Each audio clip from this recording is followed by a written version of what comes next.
Bismillahirrahmanirrahim. Assalamualaikum warahmatullahi wabarakatuh. Alhamdulillahirabbil alamin wassalatu wassalamu ala asyrafil anbiya'i wal mursalin wa ala alihi wa sahbihi ajma'in. Amma ba'd. Berjumpa lagi kita dalam dialog dakwah. Kali ini dialog yang ke-16. Tajuk forum kita ialah mengenai pengurusan risiko dalam berdakwah. Saya rasa ini satu tajuk yang biasa bagi orang-orang yang biasa dengan soal bisnes dan sebagainya, tetapi mungkin bagi mereka yang tidak pernah berada dalam dunia perniagaan, perdagangan ataupun bisnes secara umum, mungkin mereka itu rasa gelap sikit. Oleh kerana itu kita pada peringkat pertama kita akan memberi introduction ataupun pendahuluan kepada benda-benda inilah supaya semua orang boleh faham. Kita ada 4 orang ahli panel macam biasa. Pertama sekali ialah Profesor Madya Dr. Kamaruzaman Nordin. Beliau ini daripada Jabatan Syariah dan Pengurusan. Maknanya bidang beliau antaranya ialah pengurusan. Tentulah dia tahu tentang bisnes, tentang pengurusan risiko dan sebagainya daripada Akademi Pengajian Islam Indonesia Melaya. Kemudian yang kedua kita ada Puan Marlina Wong. Ini orang yang sangat berpengalaman dalam soal kepenggunaan. Beliau sekarang ini pengurusi Persatuan Kepenggunaan Berkat dan Etika. Itu berkat dan etika itu 2 ke atau 1? Apa tu Puan Marlina? Barakah dan etika. Barakah, sorry. Barakah, okey. Kemudian yang ketiga, Dr. Muhammad Arif Kasmo, bekas pensyarah Pusat Citra Universiti Kebangsaan Malaysia UKM dan ahli pertubuhan wadah. Ini wadah ni adalah veteran-veteran pada Abim dulu lah. Kemudian yang keempat, Dr. Abdullah Sudin Abdul Rahman, ini orang kita yang banyak memimpin masyarakat pertubuhan dan sebagainya, iaitu Presiden kepada Haluan, Presiden Haluan dan mantan Rektor UiTM Cawangan Kelantan. Sekarang ini beliau adalah pengurusi kepada Board of Governance College Teknologi Darul Naim Kelantan. Jadi saya rasa ada komposisi yang cukup untuk kita berbincang tajuk ini pada hari ini, dan saya rasa soal pengurusan risiko ni ialah satu persoalan yang agak penting bagi seorang pendakwah ataupun bagi satu grup dakwah dan sebagainya, malah bagi pihak kerajaan yang berkaitan dengan pengurusan dakwah dan sebagainya. Jadi macam biasa saya tidak akan memberi pendahuluan yang panjang-panjang. Saya terus nak pergi kepada Dr. Kamaruzaman, iaitu saya nak minta Dr. Kamaruzaman menceritakan kepada kita konsep asas pengurusan risiko ni, supaya kita boleh tahu apa maksud pengurusan risiko dalam dakwah. Tapi sebelum tu dia kena fahamlah apa artinya pengurusan risiko itu, kalau sekiranya dalam konteks perdagangan. Dan saya rasa Dr. Kamaruzaman bukan saja boleh cerita secara begitu saja dalam perdagangan, tapi mungkin boleh relate lah dengan dakwah dan sebagainya. Silakan Dr. Kamaruzaman. Terima kasih. Bismillahirrahmanirrahim. Assalamualaikum warahmatullahi wabarakatuh. Alhamdulillah rabbil alamin, wassalatu wassalamu ala asyrafil anbiya'i wal mursalin wa ala alihi wa sahbihi ajma'in. Rabbi shrah li sadri wa yassir li amri wahlul 'uqdatam min lisani yafqahu qawli. Allahumma la sahla illa ma ja'altahu sahla wa anta taj'alul hazna idza syi'ta sahla. Pertama saya ucapkan terima kasih kembali kepada guru saya, Profesor Emeritus Datuk Dr. Muhammad Zudia Haji Abdul Majid, atas jemputan dalam forum kita pada hari ini. Saya rasa ini forum kedua saya dengan Datuk. Sebelum ni dengan ada satu forum yang lain.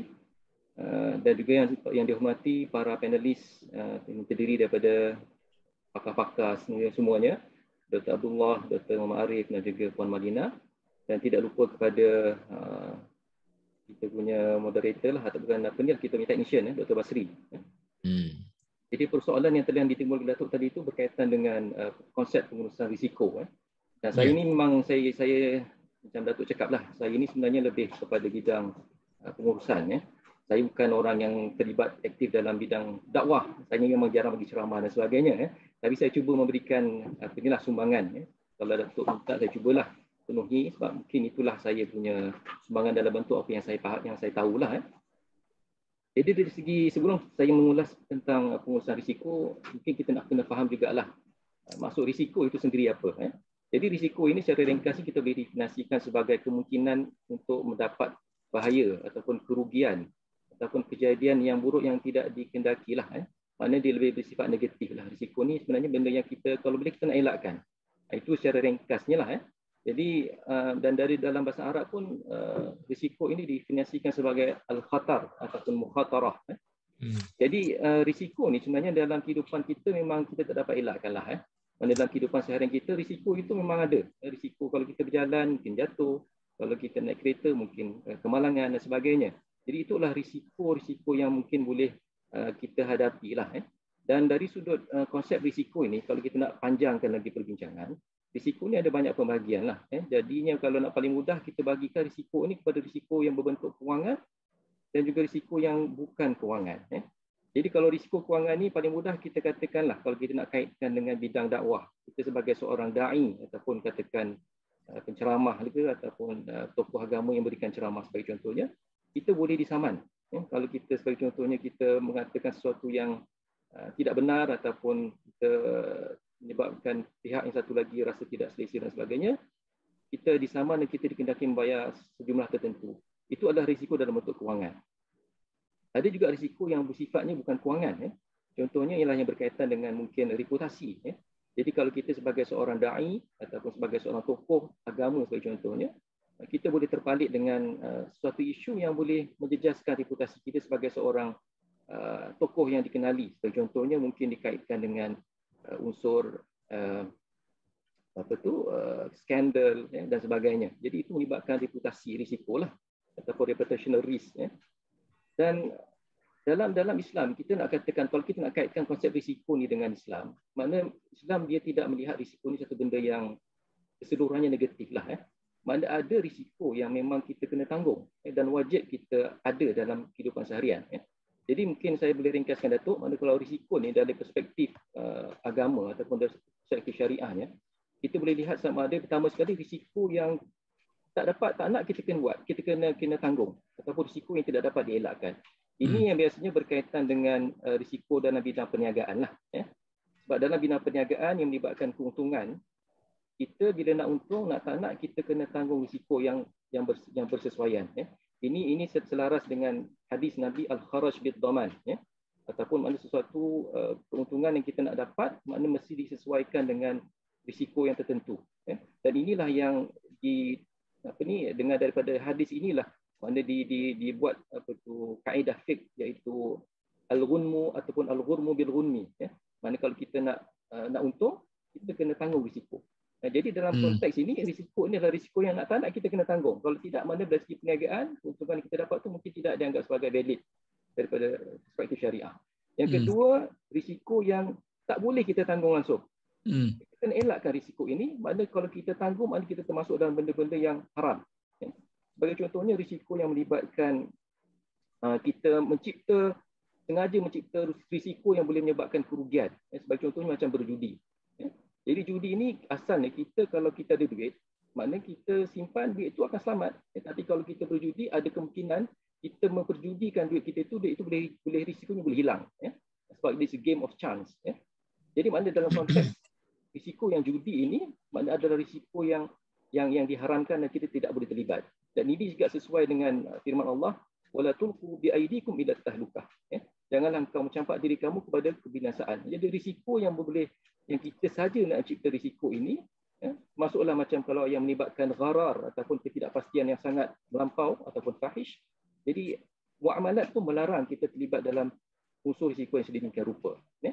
Dan yang ketiga adalah risiko yang kita boleh tanggung ataupun risiko yang memang kita boleh kawal. Dan risiko ini sifatnya yang tidak melampau dan bukan sengaja kita ciptalah. Makna risiko ni memang dalam kehidupan seharian kita akan tanggung. Contoh macam saya kata tadi, risiko kita berjalan boleh jatuh, risiko kalau kahwin kita bercerai. Tapi makna risiko ini boleh dikawal ataupun dipantau dengan kaedah yang tertentu. Dalam perbincangan kita pada hari, saya rasa inilah yang risiko yang kita akan bincangkan. Dalam berdakwah itu makna ada risiko-risiko tertentu yang kita kena tangani. Dan dalam konteks inilah makna kita nak bincangkan pengurusan risiko itu. Sebab risiko itu dalam konteks risiko yang ketiga ini, makna kita boleh tanggung. At the same time, kita kena kawal, kita kena ada satu kaedah untuk menguruskan risiko ini supaya tidak menjadi satu kesan ini tidak berat, tidak lagi besar. Dan mungkin saya boleh kaitkan, boleh ada masa lagi Datuk ya, mungkin saya sikit lagi. Boleh. So maknanya dalam risiko yang saya katakan tadi yang kita kena hadapi ini, maknanya kita kena cari satu jalan untuk meminimumkan impak risiko yang berlaku lah. Kalau kita sebagai seorang dai, macam saya kata tadi, risiko itu sama ada kewangan atau bukan kewangan. Jadi kalau kita tak ada satu pengurusan, kaedah pengurusan risiko yang kita rancang, jadi maknanya risiko itu boleh menyebabkan mungkin kerugian yang besar, menyebabkan kita punya maruah dan sebagainya. Jadi maknanya kita kena ada satu kaedah untuk menguruskan risiko ini. Kita tak boleh biarkan begitu sahaja. Sebab dalam Islam pun makna kaedah pengurusan risiko ini kita boleh ambil contoh daripada satu kisah dalam hadis yang seorang Arab bertanya kepada Nabi. Dia ada unta. Dia kata, adakah aku nak ikat unta ini dan aku bertawakal kepada Allah, ataupun aku nak biarkan saja, aku nak bertawakal kepada Allah supaya Allah menjaga unta ini. Dia kata maknanya sama ada dia nak ikat unta itu ataupun nak biarkan unta itu dan bertawakal kepada Allah. Kan konsep tawakal lah. Nabi kata, ikat unta itu dulu dan barulah kau bertawakal kepada Allah. Jadi dalam kes ini kita boleh ambil pengajaran. Maknanya kalau kita ada risiko, kita tahu kita mungkin ada mengalami risiko.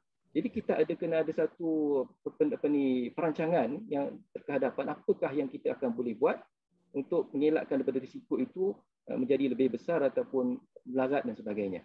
Jadi mana dalam konteks pengurusan risiko, itu adalah satu perancangan yang kita buat supaya risiko itu dapat kita kenal pasti dan kita boleh mengenal pasti juga apakah kaedah yang sesuai kita nak lakukan. Jadi dalam konteks saya akhiri dengan konteks pengurusan risiko ni Datuk. Dia ada beberapa steps lah ataupun langkah yang kita boleh buat bila kita nak menguruskan risiko itu. Yang pertama sekali kita kena kenal pasti risiko yang mungkin akan berlaku, yang mungkin kita akan hadapi. Sebagai seorang dai kita dah buat kata preemption lah ataupun kita dah forward thinking. Apakah risiko yang mungkin kita hadapi? Kalau kita ceramah tersilap fakta ke ataupun melibatkan sensitiviti dan sebagainya, kita dah ada di dalam kita punya minda kita dah membuat preemption tadi. Apakah risiko yang kita akan hadapi? Dan seterusnya bila kita dah tahu apa risiko dia, kita akan nilai risiko itu dari segi severity dia ataupun level dia. Adakah mungkin akan jadi lebih besar dia punya impact dia ataupun macam mana?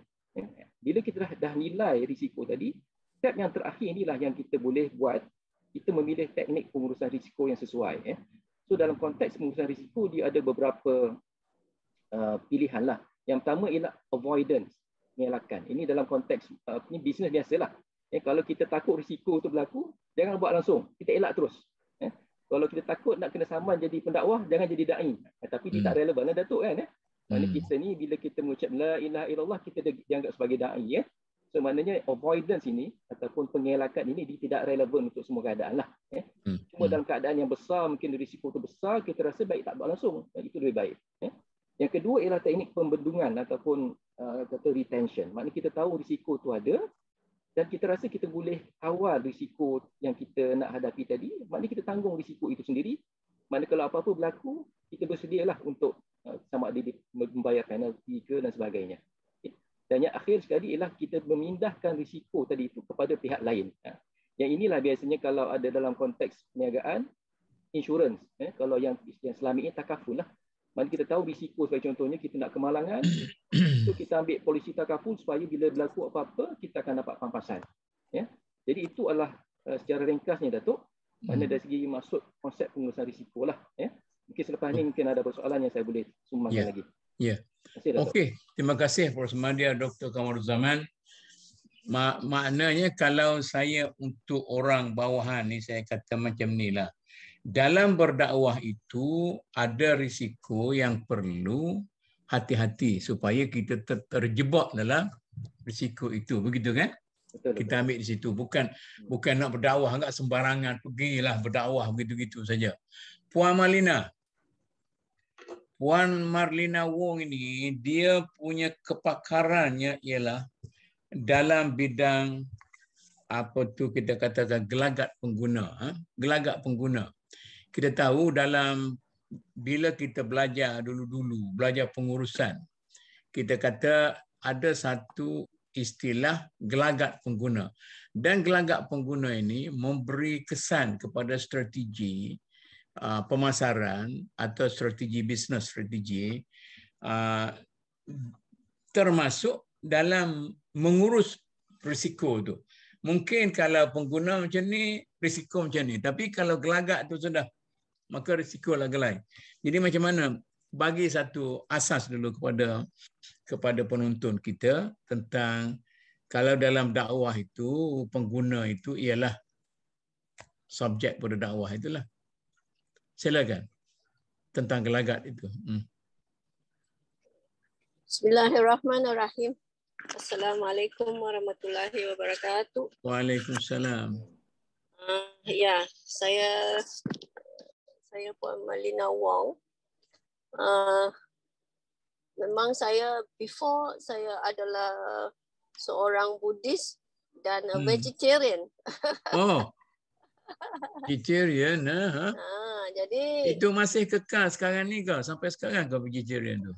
Tapi ada pekatnya yang memang Allah dah membekalkan nikmat makanan tu berbagai ya. Tapi ialah sebab kalau dulu-dulu dimintanya kan sistem pola makanan tu harusnya 1/3 makanan, 1/3 air, 1/3 udara tak? Tapi kita dah tak ikut dah. Banyak sudah salah lah, banyak yang kita sudah melampaui batas kita oleh sebab nafsu kita lah. Yalah, kita sekarang ni 3/3 makanan. Lagipun kan adab makan sudah tak ada. Sunnah-sunnah Nabi Muhammad SAW yang begitu perfect untuk kita pun tak ikut ya. Berhentilah sebelum kenyang kan. So deep, hikmahnya sangat medical dan sangat scientific. Jadi it was a big change for me lah kan. Dunia yang terbalik dari non killing to korban. But until I baca buku Imam Al-Ghazali, dia punya inner dimension of sacrifice. Jadi dari situlah alhamdulillah Allah bukakan hati supaya memahami lebih mendalam dalam konteks semele itu. Jadi saya rasa dari segi itu, kalau saya difahamkan dari segi physical, emotional, psychological, then I akan accept dia punya approach to spiritual lebih sempurna, lebih menyakin dan lebih lebih convinced and convicted to the hikmahnya kan. Jadi dari latar belakang macam tu, saya rasa khususnya di lapisan masyarakat kaum Cina yang di mana saya datang dari latar belakang tu, kita tak payah banyak cakap lah pasal agama orang lain. Kita tak payah banding pun. We have a very good product. We have a very good product. Islam is perfect. Islam sempurna untuk semua manusia, sempurna untuk semua lapisan masyarakat, sempurna untuk semua waktu, semua tempat. Sebab memang dia mendasarkan kepada Quran, hadis, ya, ijma dan qiyas, ya dah. Jadi kita sebenarnya dah lengkap. Kalau seumpamanya golongan-golongan yang berkuasa yang ada menguasai ilmu-ilmu Quran dengan hadis, ya, dan juga memegang syariat dan memegang sains, ya. Tetapi sekarang ni subjek-subjek macam ni sudah terasing-asing, katanya tak ada kena mengena, padahal itu kena mengena. Satu berkanding bau dengan satu yang lain. Kalau kita kaji betul-betul, sebab dia melingkungi segala cara hidup kita, setiap hari cara hidup kita. Tak ada kecualian. Itu yang di mana Barakah dan Ethical Consumer Union, BICU, ialah untuk membangkit balik kesedaran sebenarnya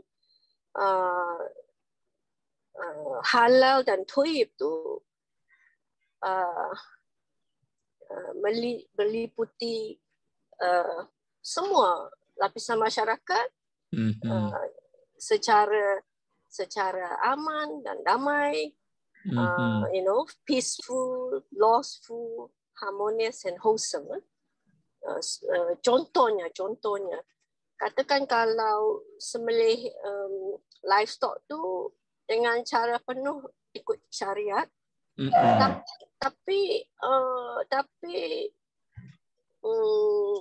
cara mendapati dia mungkin tak bayar cukai, ataupun kita datang barang tu tak tahu unsur pangkalnya dari mana, dari siapa, ya. Sebab mungkin itu bukan hak kita, kan. Jadi kita mungkin tersentuh batirnya.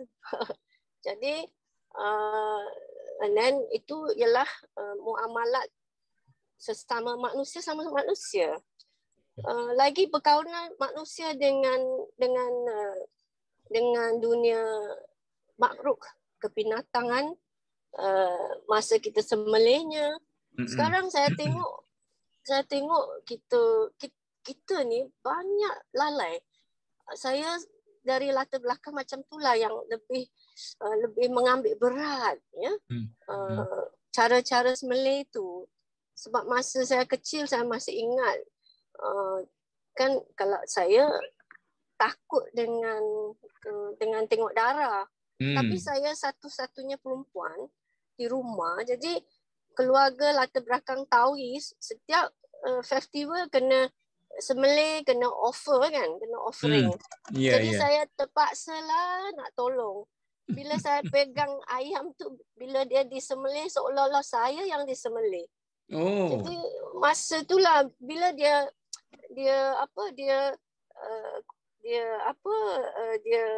bergerak, kita kena terpegang dia, kan. Jadi masa itulah kita minta yang berkuasa, tolonglah binatang ni dikasihlah kedudukan yang tinggi di syurga. Masa kita kecil-kecil lagi, kan. Sebab kita selalu diekspos dengan syurga, diekspos dengan neraka dalam cara agama yang lain. Ada dia percaya ada syurga, ada neraka. So kita memang diekspos dengan subjek-subjek macam tu, jadi kita pun memang ada fikir ke situlah. So actually untuk menjalankan dakwah dalam Islam, tak perlu kita pergi condemn dengan lagi kita buang 1 minit untuk condemn agama lain. Kita dah buang masa 1 minit untuk cakap kebaikan Islam. So I rasa satu ialah kita tak payah seluruhannya, kita tak payah pergi condemn yang lain. Padahal dalam ajaran buku-buku Buddhism tu banyak yang Islamic, banyak yang lilai-lilai muni dia yang sangat-sangat Islamic, ya. Jadi cuma kita tidak difahamkan, kita tak sentuh, kita tak expose. Seumpamanya masa saya baru masuk Islam 20 tahun yang lalu, saya saya mungkin ialah Allah nak kasih kita kenal dengan orang-orang yang sedemikian, jadi kita pun fikirlah kan. Jadi dia kata, you jangan makan dengan chopstick lagi sebab you sudah Muslim. So chopstick tu tak ada kena-mengena dengan boleh ke tak boleh, cuma dia boleh kata you makanlah dengan tangan. Ini sunnahnya, hikmahnya adalah kita boleh kenalkan saintifiknya. Ya, saintifiknya memang sudah dibuktikan bahawa kalau kita makan dengan tangan, sebab ada haba, ada suhu badan kita yang boleh menghancurkan lagi makanan, zat-zat makanan tu lebih teliti, lebih cepat menghadamkan sebab dia ada enzim kan. Dengan haba tangan kita masuk ke mulut kita dengan air liur kita, dia boleh menghadamkan zat-zat khasiat tu lebih cepat. Tapi dalam bab ini pendakwa kita sendiri sangat kurang diekspos dari segi sains dan medikalnya. Kalau saya difahamkan macam tu, mungkin saya tak menolak sangat. Kenapa pula saya makan chopstick tak boleh? Oh, macam tu ke kalau masuk Islam tak boleh makan lagi dengan chopstick? Apa salahnya kan kita tanya-tanya kan? I think not logic lah. Macam tu. So because we study for 22 years and then you ask us, you cannot sit, you cannot stand, you cannot take this, you cannot take that without telling me why. I think this is insulting my intelligence. So that's why I rasa, of course the calculated risk tu kena ada. Kalau kita ambil sudut pendapatnya sebagai seorang consumer, sebagai seorang pengguna, untuk memilih satu perkhidmatan atau satu barang yang kita perlu. Apa lagi kata kita punya makanan roh ni bukan hanya kita mahu tapi memang perlu. It's a need. It's a need. Jadi I think we don't need to waste time to talk about people's tapi kita kena concentrate, fokus and ambil masa dan ruang dan peluang untuk menceritakan kebaikan kita, kebaikan Islam, sempurnanya Islam. Tapi pendakwa kena disempurnakan dengan ilmu sains, ilmu medical, ilmu duniaan yang memadai pasaran kita. Jadi katakan kalau masyarakat Cina takut mati kan, so kita boleh pakai dari segi kesihatan. Yang ini sangat menarik mereka kan, takut mati, betul. Takut sakit. And then mereka punya focus point banyak kepada kekayaan dunia. Takut rugi, Tapi kalau Islam dia memang win-win, lose-lose. Kita itulah seimbangnya, ada balance kan. Jadi kalau dari traditional dan original teaching of Chinese culture, sebenarnya kita bayar orang jangan sampai kurang, bayar lebih tak apa. Itu yang original culture. That is the original culture. And then the filial piety itu sangat penting, menghormati orang tua. Makanya kalau siapa-siapa Cina yang masuk Islam, dia buangkan nama dia, itu kiranya dah menjualkan menjualkan adat istiadat dan juga keturunan dia lah. Ya. Jadi kalau kita kata dalam Islam, katanya kalau kita penafas berat terhadap orang tua pun dah jadi sangat tak sopan dan dosa. Kalau kita pakai itu untuk bersamakan untuk lapisan masyarakat Cina, we sell. Memang we sell. That is the point. So have to look into the market. I call it the market is the dicker, because we want to attract them. How to attract them? So we are introducing it. So it must relevant to them. Kalau dari lapisan masyarakat yang berbisnes, the business community, so we have to use the muamalat approach, yang di mana padahal kalau you ikut cara Islam, you akan menang lebih. Bukan hanya dunia, tapi you menang dari segi hubungan manusia sama manusia. Kalau lagi hubungan manusia sama manusia, dia tak akan rugi, dia akan menang terus. Itu kepercayaan Cina, dalam culture Cina memang dia tak menafikan. People relation, isn't it? Yeah. So that is one. Second is that for instance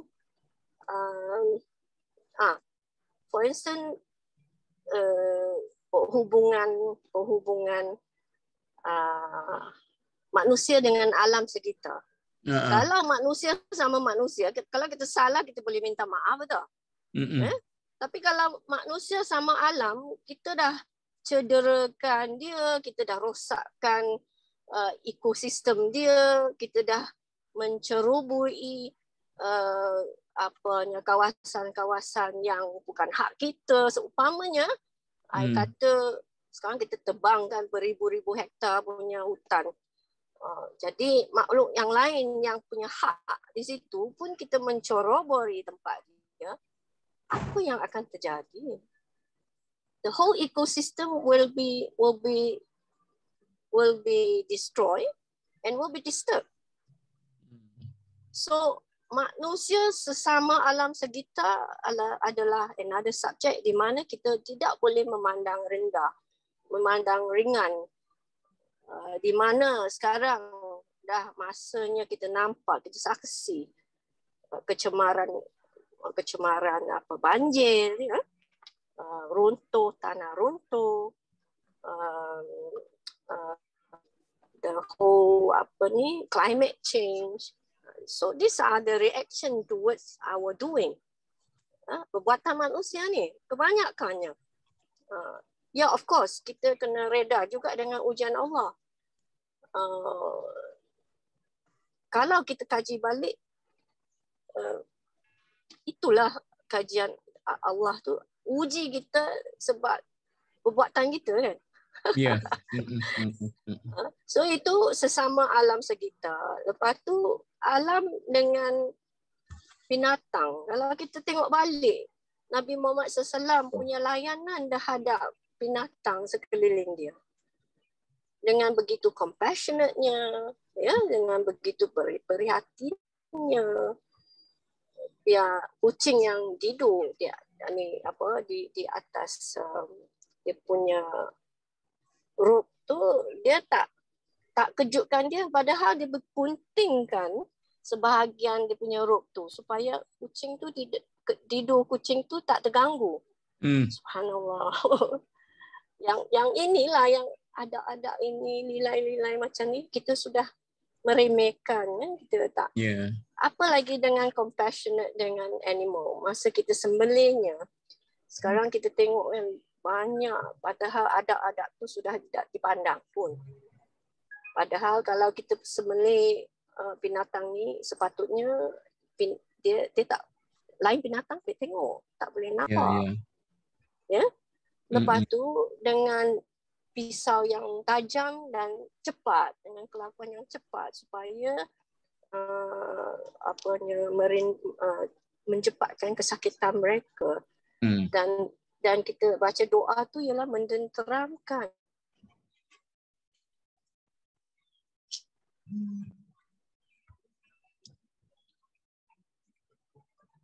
Internet problem.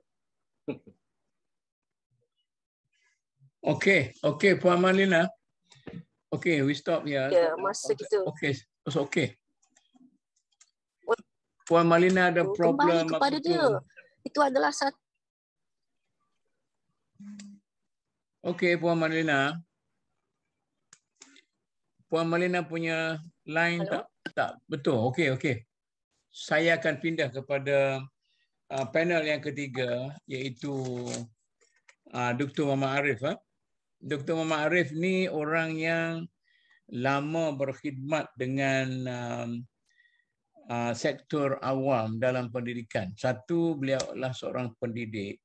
Yang kedua, beliau bekerja dalam sektor awam. Dan saya nak relatekan dengan dakwah itu. Jadi sebagai seorang pendidik, tentu ada risiko-risiko yang tertentu yang perlu diambil kira.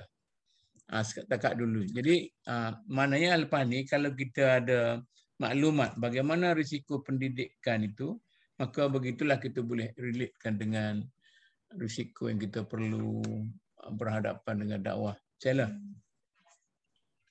A'udzu billahi samii'il 'aliim minasyaitonir rajiim. Bismillahirrahmanirrahim. Alhamdulillahirabbil alamin wa bihi nasta'in. Assalamualaikum warahmatullahi wabarakatuh. Waalaikumsalam. Boleh dengar ya?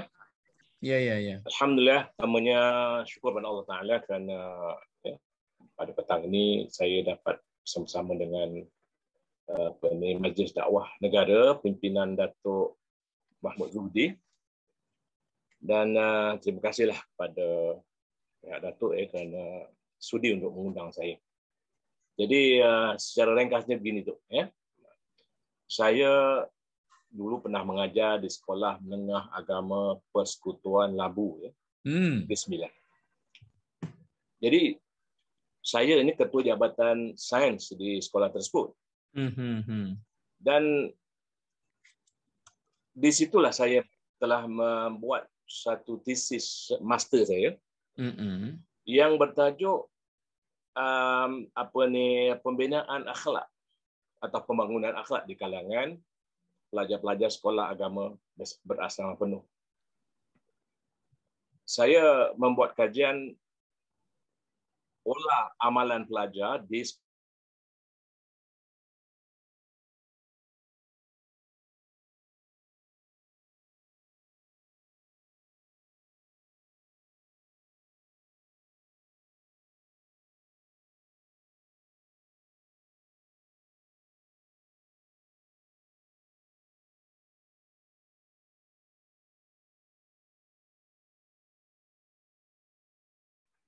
di sekolah, pelajar-pelajar mengatakan bahawa mereka tidak pernah meninggalkan solat dengan sengaja. Tetapi apabila mereka berada di rumah, peratusan itu turun, bawah 50%. Sekolah agama ya? Ya. Saya terfikir, Datuk saya terfikir, apa sebabnya? Bukan itu saja, bahkan di kalangan pelajar-pelajar wanita, di sekolah mereka memang wajib memakai penutup aurat. Tetapi apabila mereka kembali ke rumah masing-masing untuk bercuti, apabila mereka keluar rumah, juga jatuh di bawah 50%. Jadi saya terfikir apa sebabnya. Saya terfikir apa sebabnya, Datuk. Jadi kebetulan di sekolah saya ni, dia ada aliran sains, ada aliran agama. Saya nampak satu kotak buku, Datuk, di depan pejabat am. Berusik. Yang memberikan buku itu ialah Darul Fikr KL. Tak berusik. Sebab apa? Saya buat andaian gini tu. Buku itu dalam bahasa Arab. Yang dia bercakap tentang i'jaz ilmi fil Quran. Nampak Datuk Cikgu sains tak ambil sebab mereka tak tahu bahasa Arab. Cikgu agama dia tidak ambil sebab mereka tak tahu sains. Ya begitu ajalah. Saya pun ambil. Saya tengok saya kata sebab Quran ni mukjizat yang agung yang Allah Subhanahu Wa Taala kurniakan kepada junjungan besar Nabi Muhammad SAW. Dan antara mukjizat Quran itu ialah aspek ijaz ilmi, ijaz dari segi saintifik. Saya tengok buku itu dan lepas saya dapat master saya sambung PhD. PhD saya bertajuk pengukuran akidah menerusi mukjizat saintifik dalam Quran. Begitu tu ya. Kita test. Dan bila kita test di 5 buah sekolah, nampak keberkesanan itu ada. Maknanya kita mathematicize dia punya feeling pelajar.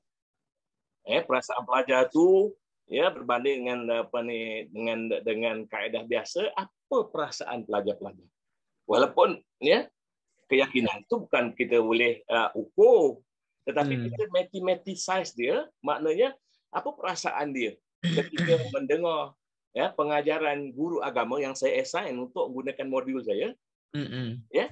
Jadi dia punya graf ya, dia berbentuk naik ya, eksponensial ya.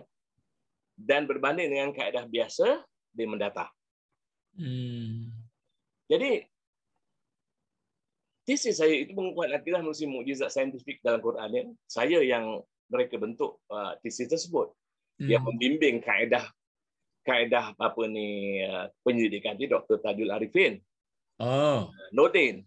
Ya, dia kan terkenal dengan apa tu dia punya bersepadu tu kan. Ya. Daripada situlah saya menggunakan kaedah modul pasak ini untuk berceramah.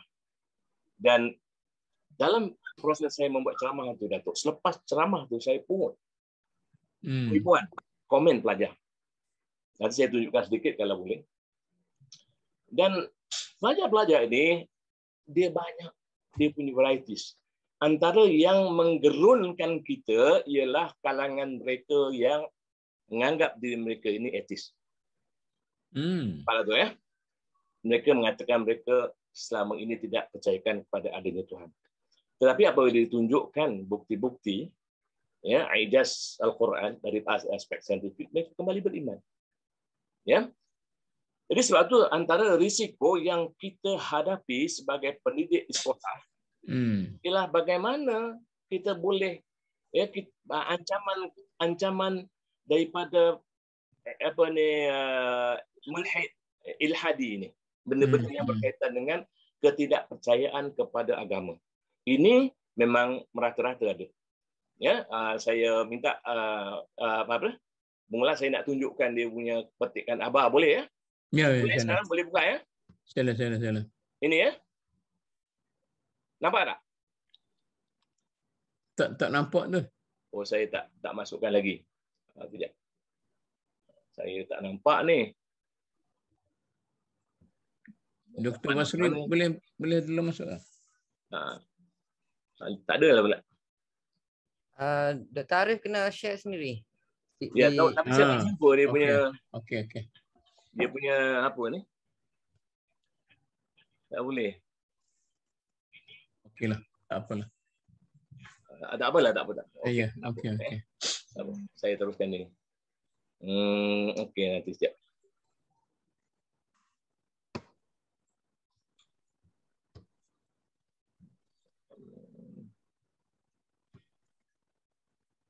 Kita tengok ni ya.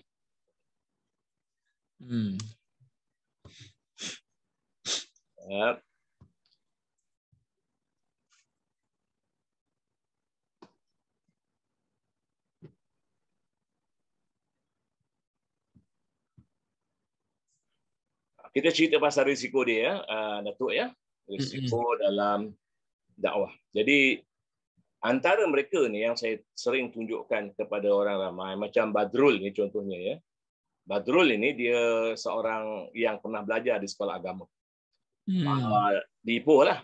Dia jadi etis. Sebab apa? Tengok. Ini Badrul ya. Kena kita tengok Hasnah ni juga seorang ya Melayu Islam yang murtad. Saifuddin Ibrahim ni seorang dosen lecturer di UK di Indonesia, dia boleh jadi Kristian. Yang kita tengok ini sekolah agama di Johor sampai Darjah Khas, dia juga jadi Kristian, ya. Dan ini Hafiz yang jadi etis, ya. Tapi yang barangkali yang memang besar risikonya, saya ada beberapa orang, ada 2-3 orang mak bapak datang jumpa saya, dia ceritakan kepada saya bagaimana anak dia mula tidak percayakan adanya Tuhan. Ya, masa saya di UKM. Ini di antaranya. Ya.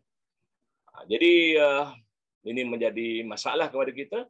Sebab itu saya kata iman yang ada, ya, yang kita warisi ini perlu diperkukuhkan. Bagaimana caranya? Dengan bukti, dengan dalil. Ini yang saya ketengahkan. Sebab tuan-tuan, antara risiko yang saya nak tegaskan di sini ialah risiko bagaimana, ya, pelajar-pelajar di sekolah ini dia akan menjadi etis. Ya.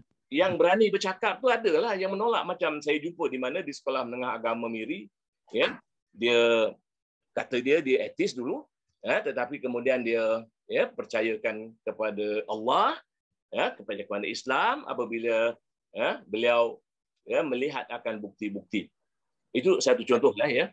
Ramai kalangan mereka yang menjadi etis. Antara sebabnya, ya, yang barangkali kita boleh fikirkan di sini bersama-sama. Antaranya, tuan-tuan dan puan, ya, antara sebab masa kena COVID, kena kurung ni tahun lepas, saya menulis dalam saya punya Facebook. Ramai budak-budak etis Melayu ni masuk, ya, dia menyatakan mereka tidak percaya pada Quran. Antara sebab mengapa mereka tidak percayakan Quran kerana terjemahan dia, Datuk, ya, terjemahan. Saya pernah sebutkan dalam web, dalam majlis dakwah negara punya. Saya kata terjemahan Quran tu adalah yang paling banyak dirujuk oleh orang kita. Ya? Orang kita baca Quran dia tak faham, jadi dia rujuk pada terjemahan. Dan apabila terjemahan dia tidak tepat dalam konteks ilmu sains, maka mereka menjadi tidak percaya. Saya bagi contoh. Ya, ada seorang etis Melayu ni, nama dia Semar, kata dia. Dia mengatakan bahawa Quran mengatakan bahawa manusia jadi daripada air mani. Ya. Manusia jadi daripada air mani. Nutfah itu diterjemahkan kepada air mani.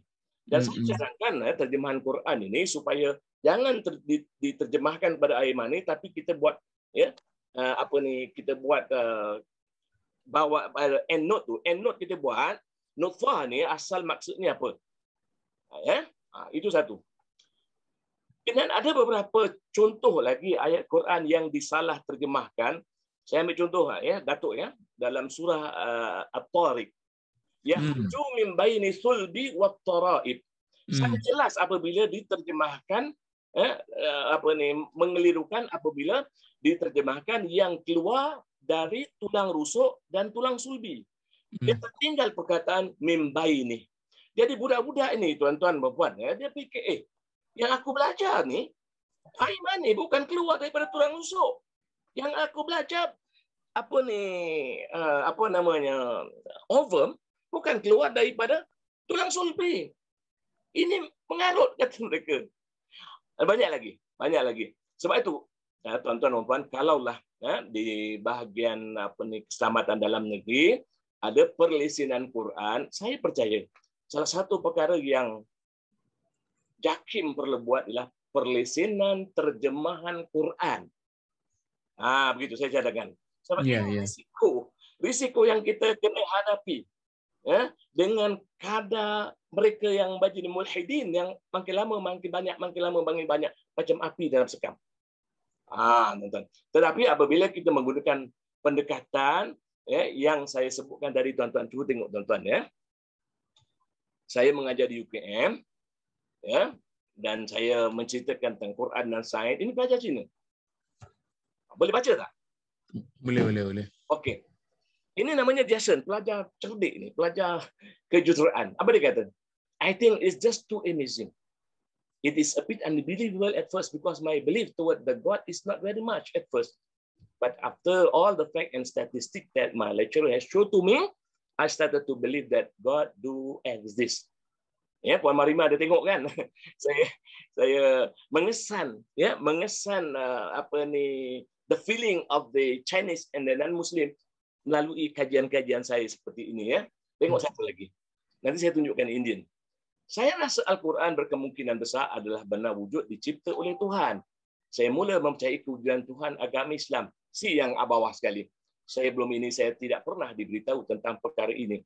They are looking for hidayah.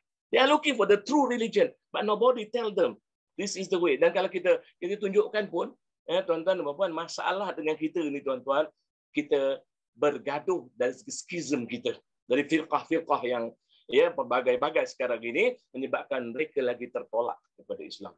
Okey, tuan-tuan Itu satu contoh dia banyak lagi contohnya, banyak lagi. Dan saya nak tunjukkan budak India Kalau tadi budak Melayu, kita tengok budak India. Ini budak India Budak India ni yang kalau dari Cina tadi daripada India. Budak India daripada Politeknik. Ada pendapat saya sebelum ini, saya ingatkan agama Islam ini suatu yang direka dan kurang pasti yang agama Islam betul atau tidak. Tetapi selepas mendengar ceramah cikgu, saya percaya agama Islam sesuatu yang betul dan membuatkan saya terpegun dan terkejut atas kebenaran dalam agama Islam dan membuatkan saya menghormati agama Islam. Dan saya juga berminat untuk membaca dan mengetahui isi kandung Al-Quran dengan dalam lagi, walaupun saya bukanlah seorang yang beragama Islam. Nampak tak tuan-tuan? Kesan, impact ijaz Quran itu memang cukup berkesan. Okey, ini kita tengok budak India yang bukan Islam, bukan seorang aja. Tuan-tuan mau tengok ni, ini pelajar di Kelang ni. Saya bagi ceramah di sana, budak Hindu, tingkatan 6. Setelah mengikuti ceramah, saya semakin tertarik dengan Al-Quran.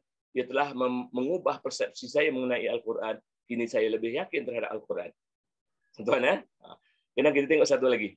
Ini kata dia, saya rasa ceramah Tuan mampu menarik pelajar bukan Islam untuk memeluk Islam. Okey. Apa yang dia fikir betul? Apabila saya bagi ceramah di Matrikul Silap 1, ada budak-budak etis ataupun agnostik ataupun yang tidak percayakan Tuhan ini daripada Sabah masuk Islam. Ustaz, apa dia kata dia untuk pengetahuan cikgu, salah seorang kawan saya sebelum ini etis telah memeluk agama Islam selepas mendengar ceramah daripada cikgu. Satu. Kena kita tengok, ini komen budak Melayu, budak Islam di Miri yang mengaku etis kepada ustaz dia. Assalamualaikum Profesor. Selama ini saya merasakan bahawa agama Islam ini sama seperti agama Kristian. Selama ini saya fikirkan Al-Quran hanyalah satu rekaan dan Tuhan itu memang tidak. Tetapi dengan maklumat yang ditunjukkan tadi, saya amat berterima kasih kerana membuka kembali hati saya. Saya bila menyebutkan ini, tuan-tuan, bila dia berterima kasih kerana membuka hati kembali saya, tuan-tuan. Orang ini, tuan-tuan, dia rasa seronok. Dia rasa bila dia dapat keyakinan itu dia jadi rasa seronok, tuan-tuan. Kita tengok satu lagi, tuan-tuan. Ini pelajar di USJ, Ini pelajar di USJ. Kita tengok perasaan dia juga, tuan-tuan. Baik, saya catat semula dalam bahasa Inggeris. Ini dia memang menulis dalam bahasa Inggeris. I have always believed in the concept of God, but not in God himself. When the professor started his lecture, I was skeptical initially. I thought the proof that he showed were just mere coincidence. However, after 200 slides and 5 videos, my faith was restored. Tengok berapa tu. Thank you, Professor, for making me believe again. So, tuan-tuan dan puan, mereka yang rasa diri mereka hilang kepercayaan pada agama, bila dia dapat iman kembali, tuan-tuan, subhanallah, mereka rasa seronok. Sebab itu saya tegaskan di sini, tuan-tuan dan puan, sesiapa saja yang memberi ceramah, kita jangan fokus kepada aspek-aspek syariah, peraturan-peraturan. Kita fokuskan kepada macam mana nak meyakinkan manusia kepada agama yang kita anuti. Sebab tuan-tuan, apabila kita yakin, maka kita patuh pada syariat. Apabila kita patuh syariat, terbinalah akhlak. Ini masalah, contohnya berbagai-bagai masalah yang kita hadapi sekarang, kita boleh selesaikan dengan keyakinan, bukan semata-mata dengan pengetahuan apa itu rukun iman, apa itu akidah Islam dan sebagainya. Ada pertanyaan apa-apa? Okey dulu, setakat tu dulu. Okey, saya pergi kepada Dr. Abdullah. Itu pengalaman Dr. Arif dalam sektor awam, di mana beliau mempunyai pengalaman yang banyak berhadapan dengan budak-budak yang etis dan sebagainya, maknanya ada risiko para pendakwa tidak mampu menyampaikan Islam dengan secara yang tepat. Okey. Dr. Abdullah, ada nak bagi tahu macam mana pengalaman memimpin sebuah institusi swasta dari segi risiko dan sebagainya. Kemudian kita relate dengan dakwah lah. Okey. Alhamdulillah. Auzubillahi minasyaitonir rajim. Bismillahirrahmanirrahim. Alhamdulillahirabbil alamin wassalatu wassalamu ala rasulillah wa ala alihi wa sahbihi. Rabbi shrah li sadri wa yassir li amri wahlul 'uqdatam min lisani yafqahu qawli. Assalamualaikum warahmatullahi wabarakatuh. Waalaikumsalam. Yang berbahagia Tuan Moderator Profesor Emeritus Dr. Muhammad Zuhdi dan kawan-kawan Dr. Mahir, Dr. Zaman dan juga Puan Malina dan juga Dr. Basri dan tuan-tuan dan puan sekalian. Alhamdulillah, namanya kita kasih syukur kepada Allah SWT kerana dengan limpahnya Allah dapat kita sama-sama pada pagi petang ini. Alhamdulillah. Dalam satu pembicaraan berhubungan risiko dalam pengurusan dakwah ini. Saya di Kolej Teknologi Darul Naim selepas daripada bersara daripada UiTM, mula dengan UiTM dan Kolej Teknologi Darul Naim tahun 2003 sebagai ketua eksekutif sehinggalah 2015 menjadi pengurusi lembaganya. Masa di situ saya telah meletakkan satu, ataupun kamilah di KPD meletakkan satu wawasan mumpun dengan pendidikan ini, yaitu berdasarkan kepada apa yang dijelaskan oleh Allah SWT dalam surah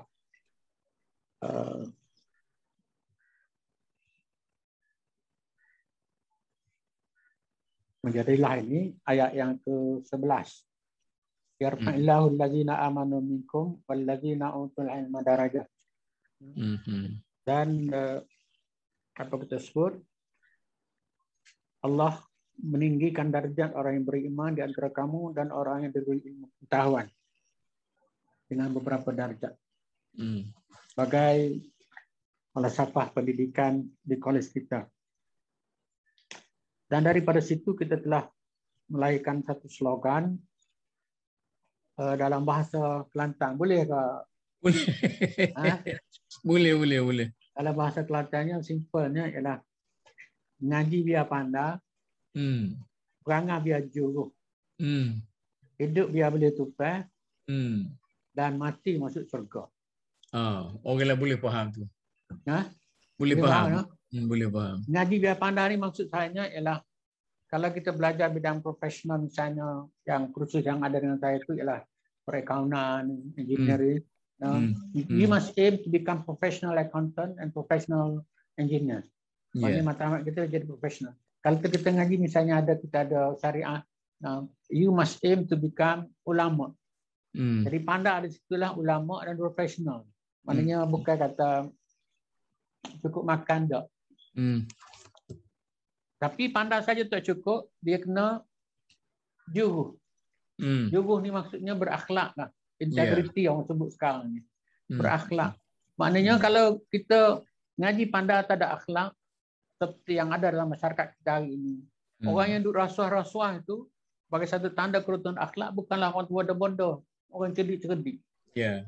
Jadi oleh sebab itu pandai saja, cerdik saja tak jadi, dia kena juruh ataupun berakhlak. Tetapi kalau juruh ni berakhlak tinggi ni, kalau tak ada ilmu, bodoh lah kita kata, ngaji tak lulus, payah cari makan juga. Jadi kena ada kedua ni. Tapi kalau ada kedua ni, tak ada siapa boleh tupai. Diri dia pun kadang-kadang tak boleh tupai. Dia sendiri pun tak cukup. Tak jadi. Dia kena ada tempat dia boleh berkhidmat. Dia boleh tupai. Maknanya dengan diri dia boleh tupai. Ibu bapa dia boleh tupai. Masyarakat dia boleh tupai. Dan negara dia boleh tupai. Dan sangat penting saya kata, mestilah seboleh-bolehnya biar Islam boleh tupai. Mana kalau Islam boleh tupai, insya-Allah lepas tu dia mati, dia masuk surga. Jadi inilah kombinasi ataupun slogan kata yang kita kata dalam bahasa Kelantan, yang ngaji biar pandang. Perangai biar jeruk. Hidup biar boleh tupai. InsyaAllah mati masuk surga. Oh ya. Yeah. Itulah. Ha? Ya, yeah, betul. Jadi risiko kita yang agak susahnya ialah kita nak clarify benda ni supaya menjadi suatu benda yang praktikal, menjadi suatu benda yang kita kata kalau sekarang ni COVID ni kita hidup dengan norma baru, ya kita nak bawa ini sebagai satu norma dalam kehidupan kita. Itu bukan perkara yang mudah. Sebab apa hari ni kita kerja, kita mengaji, tak ada. Belajar tu nak jurus tadi ni. Tapi belajar tu nak suruh dapat kerja. Dan bila dapat kerja, dia jadi tak jurus.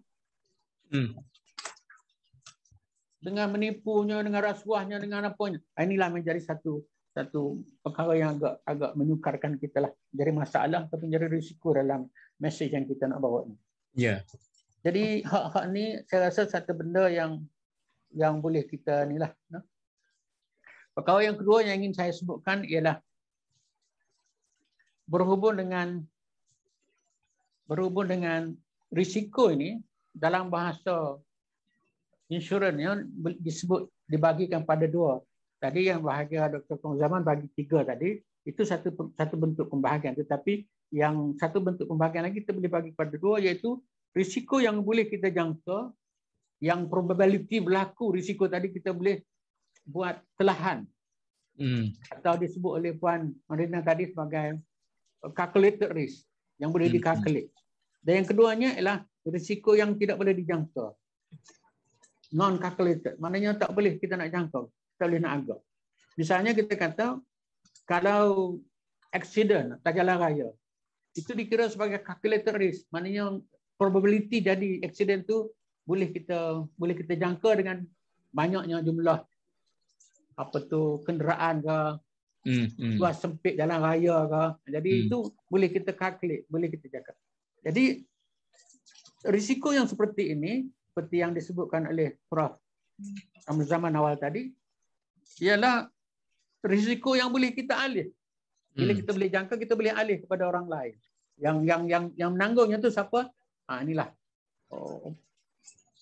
company besar yang jaga insurans ini.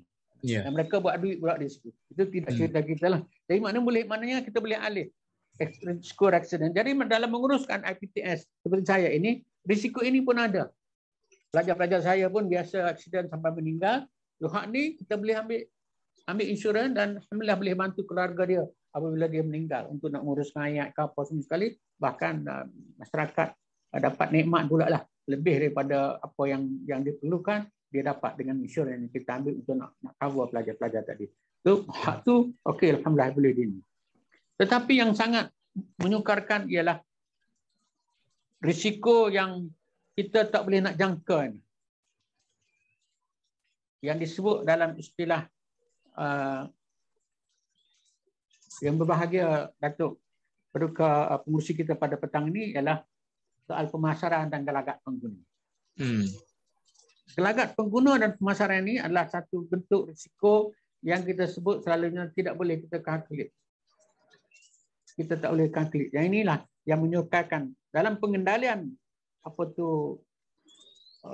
IPTS, ini satu perkara yang sangat penting. Kalau kita tak boleh nak kalkulate, macam mana kita nak buat? Kita tak boleh nak telak. Ini sangat-sangat perlu kepada kebijaksanaan untuk melaksanakan industri pendidikan, terutama di bidang swasta ini. Saya ambil simple contohnya ialah perubahan sikap masyarakat. Misalnya satu ketika dulu masyarakat sangat percaya kepada IPTS. Yeah. Tapi apabila berlaku permasalahan masyarakat telah menolak IPTS sebagai institusi yang buat untung, tak jaga pelajar, macam-macam. Jadi apabila berlaku perubahan sikap masyarakat macam ini, maka apa yang berlaku ialah permohonan kepada IPTS ini telah berkurang. Sehingga kan maknanya sebahagian daripada terutama IPTS terpaksa gulung tikar. Daripada satu ketika dulu lebih 600 buah IPTS Bumi Putra, sekarang ni 5 kali dalam 200-300 begitu saja. Maknanya sudah berkurang sangat banyak. Tapi bukanlah itu saja faktornya, ada banyak faktor lain lagi, tapi salah satu daripadanya itulah antara faktor yang telah menjadikan begitu. Dan dalam konteks kita di KTD ini, bila kita sebut maknanya sebagai satu institusi, matlamat kita sebenarnya bukanlah seperti IPTS yang lain. Maksud saya ialah matlamat kita bukan untuk cari untung. Bukan cari untung semata-mata lah. Tetapi matlamat kita adalah matlamat pendidikan dan matlamat kebajikan. Pendidikan, kebajikan dan juga insya-Allah saya rasa kalaulah kita graduate ni, orang-orang duk ngaji universiti belakang, orang naik tinggi, buat kerja kalau rugi, orang pakai bodoh pula kan. Kita tak maulah. Lagu tu kita nak maknanya biarlah dalam keadaan untung dan boleh membantu masyarakat, terutama golongan pelajar-pelajar yang memerlukan. Jadi dalam hal ini apa yang kita cuba usahakan ialah nak mendekati masyarakat ini, nak memahamkan masyarakat ini bahawa KTD ini satu institusi pendidikan swasta dan melaksanakan sistem pendidikan untuk meningkatkan martabat kita, terutamanya orang Islam. Walaupun kita ambil juga pelajar-pelajar bukan Islam, seperti yang disebutkan oleh Prof. Arif tadi, bahawa pelajar kita pun ada juga yang memeluk Islam daripada bukan Islam setelah melalui proses pendidikan kita. Sebab apa yang kita buat ialah kita gandingkan semua pelajar-pelajar kita, Islam tak Islam ataupun ambil bidang apa pun, sama ada engineering ke, pengurusan ke, perkawanan ke, kita ada satu program khusus yang kita panggil PESAT. PESAT itu ialah singkat kata daripada Program Pembangunan Saksiah Terpuji. Program Pembangunan Saksiah Terpuji. Nah, ini kita panggil PESAT. Jadi maknanya pelajar-pelajar kita walaupun misalnya dia daripada pengurusan, dia daripada perakaunan, dia daripada engineering atau apa, bahagian yang mampu itu dia balik boleh jadi tok imam. Boleh faham Islam dan boleh jadi tok imam. Saya pernah ke Sabah satu ketika duduk minum air di kedai. Datang seorang approach saya, dia tanya daripada haluan ke? Ya. Oh, terima kasihlah, dia kata. Pasal apa? Anak saya balik daripada KTD, daripada College Negeri Main, dia kata, yang haluan uruskan, dia kata, pergi tidak semayang, balik jadi semayang. Oh. Dan ada yang datang register nak bawa ke KTD ni, jumpa saya, jumpa kita di masa kita buat perjumpaan. Dia kata apa? Anak dia ni ambil diploma pengurusan, tapi dia kata nak suruh bila balik nanti dia dapat jadi tok imam. Sebab sebahagian daripada kawan-kawan anak dia ni yang datang ke TD ni dalam keadaan biasa, bila balik dapat jadi tok imam. Maknanya latihan kita tu kita bagikan yang kita sebut sebagai ngaji pandai pengaju tadi, kita integratekan. Sama ada dia ini daripada ngaji agama atau pengajian konvensional, kita integratekan yang ini ada. Tetapi pelajar-pelajar daripada bahagian agama ini, misalnya syariah ke atau apa, dia banyak membantulah. Dia boleh bantu pelajar-pelajar yang kurang berupaya dalam bahagian agama tadi. Dan bahkan bila pelajar mula masuk, kita buat placement test dari segi kefahaman Islamnya dan dari segi Al-Qurannya. Ada yang boleh kita jadikan dia sebagai tutor atau membantu tutor, tutor untuk nak bantu pelajar-pelajar lain yang lemah. Bagi yang tak boleh, yang tak boleh tak kenal lebater pun kita bagi yang tak kenal lebater. Tapi yang dah boleh baca kita bagi. Maknanya kita buat placement test dari segi proses itu.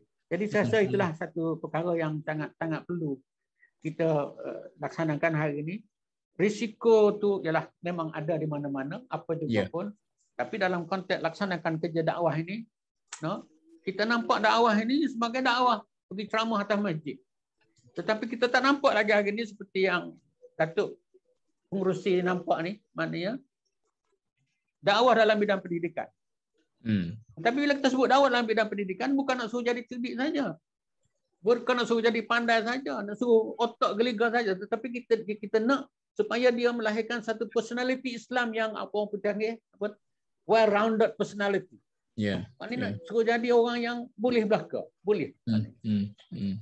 Boleh. Hak inilah saya selalu sebut, misalnya kita kata kalau kita nak semayang, kita nak masjid.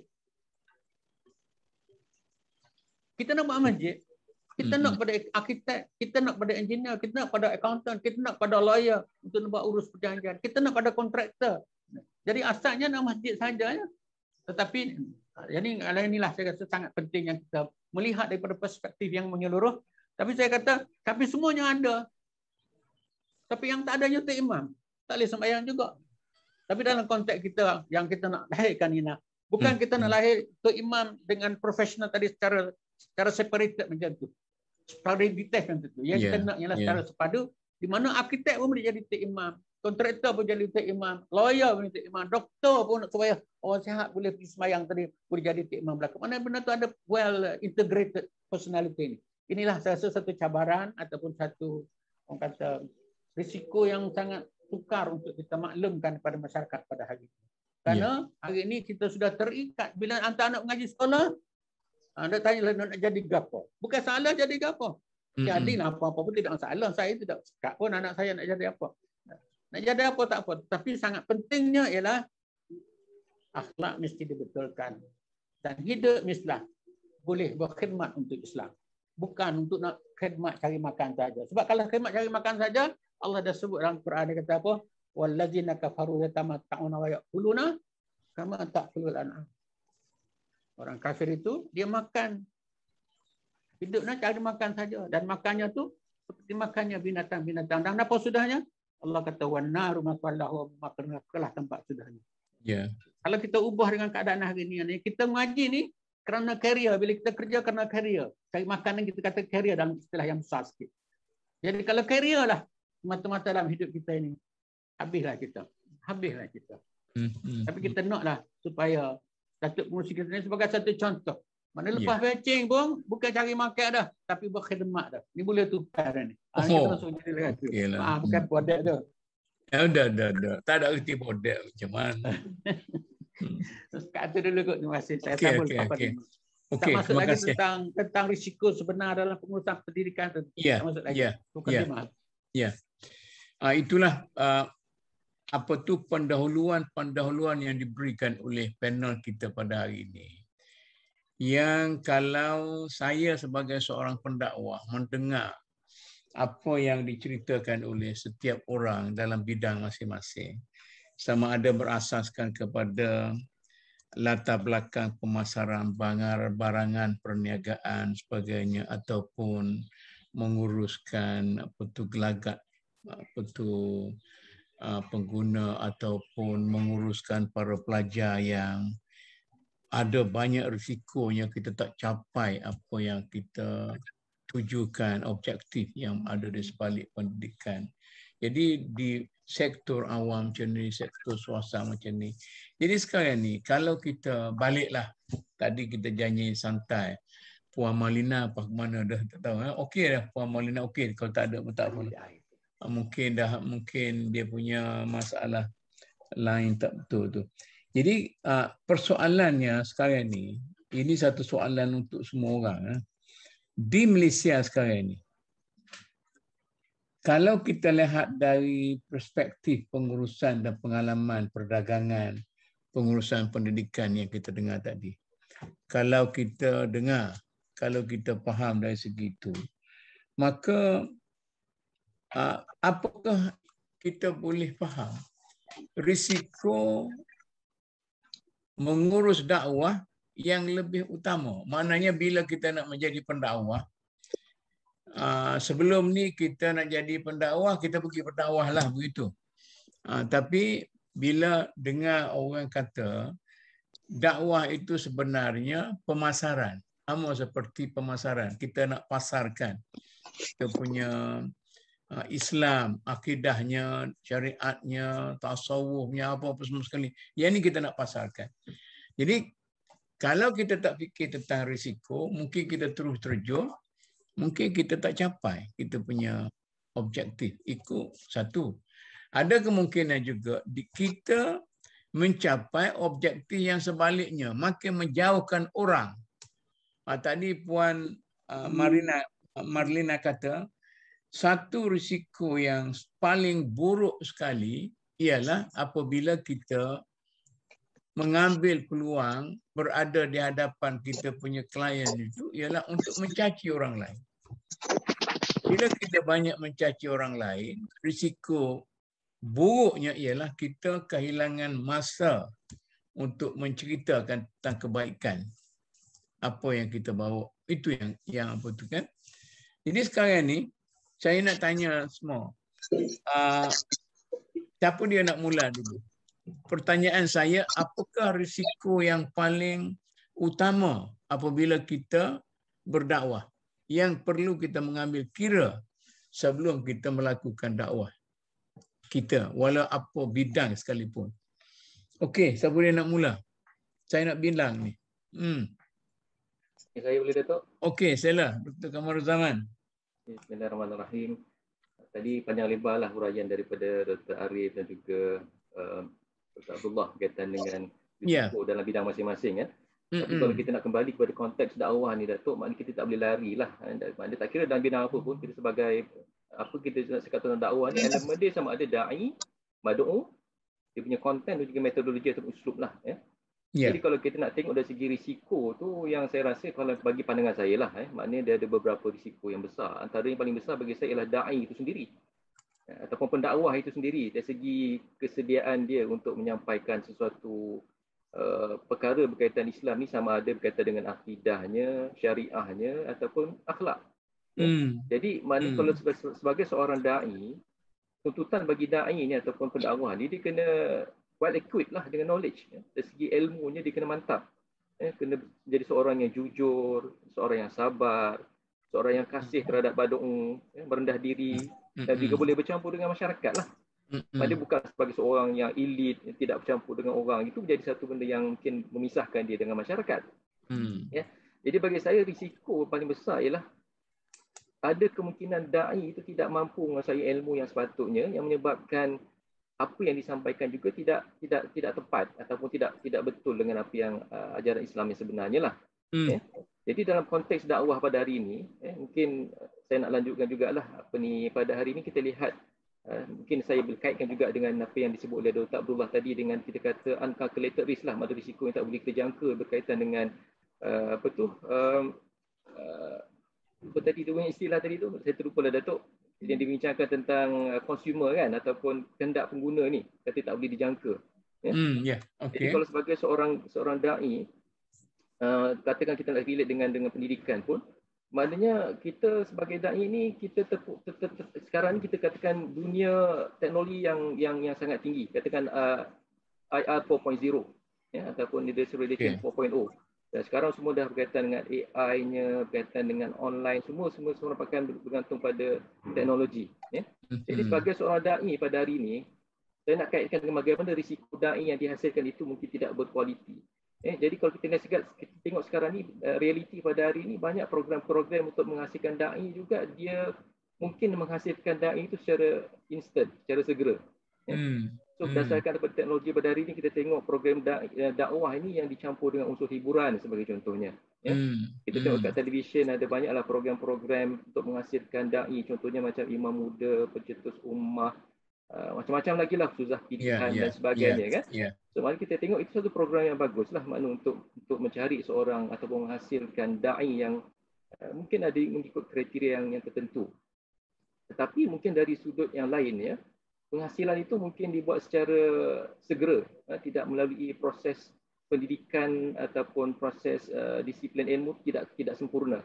Jadi apa kalau kita sebagai seorang pendakwah, kita tidak cuba faham kita ni kompeten ke tidak untuk pergi berdakwah.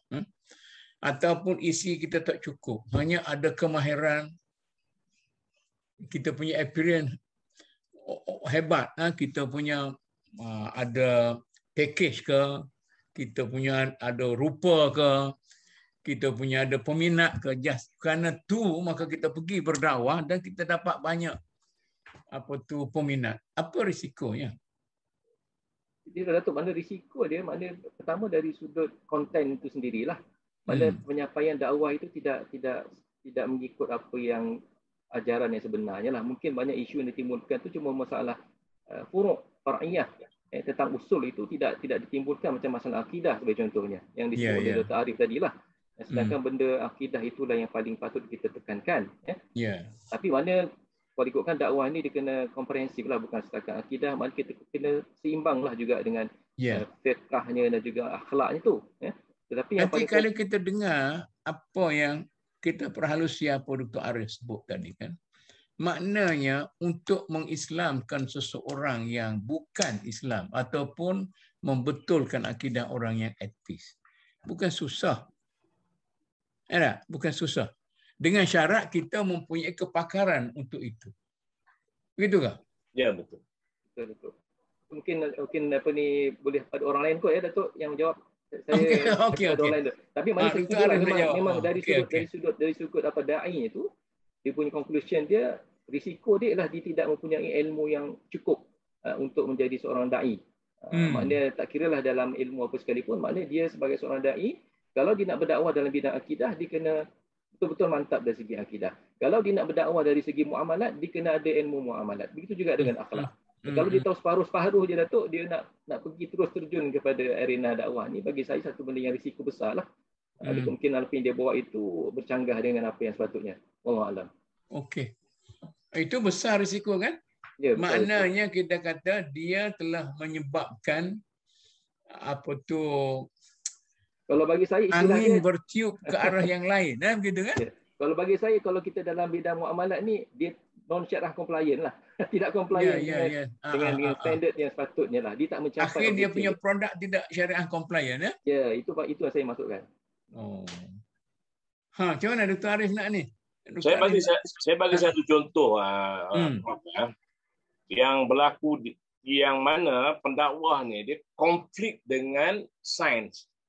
Sebagai contoh, budak-budak kita di sekolah diajar bahawa bumi ini berbentuk spera. Datang penceramah kuliah subuh, dia kata bumi ini lepe.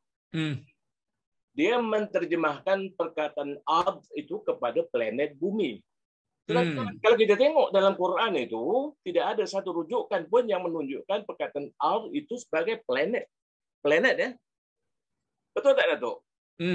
Adalah rujukan lain yang mengatakan planet bumi. Bumi ini yukawiru laila 'ala an-nahar wa yukawinu an-nahara 'ala al-lail. Itu yukawiru kawara itu spherical kan ataupun melilitkan. Itu satulah, tetapi tidak ada satu pun barangkali lah yang saya telaah ni ayat Quran yang menunjukkan bahawa perkataan ard itu sebagai planet. Allazi ja'ala lakumul arda firasyan was samaa'a binaa'a. Jadi dia merujuk kepada ayat tersebut untuk mengatakan bahawa bumi ini lepek. Macam tikar. Ini resiko yang menunjukkan konflik di antara pendakwah yang tidak cukup ilmu yang dia nak sampaikan itu dengan apa yang dipahami oleh anak-anak kita sekarang di sekolah. Itu risiko. Jadi saya nampak macam ni Datuk Jadi pendakwah ni dia tidak boleh tackle ayat-ayat yang dia tak kurang faham. Dia buat simplified saja begitu. Macam sekarang ni lah. Apabila pendakwah bercakap tentang vaksin, apakah dia faham bagaimana proses untuk membuat vaksin? Dia belajar kat sekolah dia faham. Tingkatan 4-5 dia tahu macam mana vaksin disediakan. Tetapi ini dia duk cakap pasal vaksin berbahayalah kepada orang ramai dan sebagainya. Ini kan risiko kepada masyarakat kita kan. Gitu. Jadi memang mereka kena benar-benar memahami subjek matter kalau dia nak bercakap tentang Okey, saya nak lanjutkan butir ni. Dimulakan oleh Dr. Kamur Zaman. orang berdakwah tanpa persiapan diri yang cukup dalam bidang yang dia berdakwah. Okey. Maka kata macam Dr. Karuzaman dan Dr. Arif juga, dia boleh memberi penyelewengan dan memberi kesan negatif, menyebabkan orang lebih jauh daripada Islam. Jadi sekarang ni macam mana kita nak bendung ni? Okey, bagi saya lah Datuk ya. Saya duk fikir banyak benda saya fikir. Satu, antara pendakwah, penceramah. Kalau Datuk tengok dekat Lembah Kelang ya, sebelum COVID ini, rasanya beratus-ratus kuliah maghrib, kuliah subuh setiap hari. Apakah ada penjelasan di antara mereka ini supaya jangan konflik?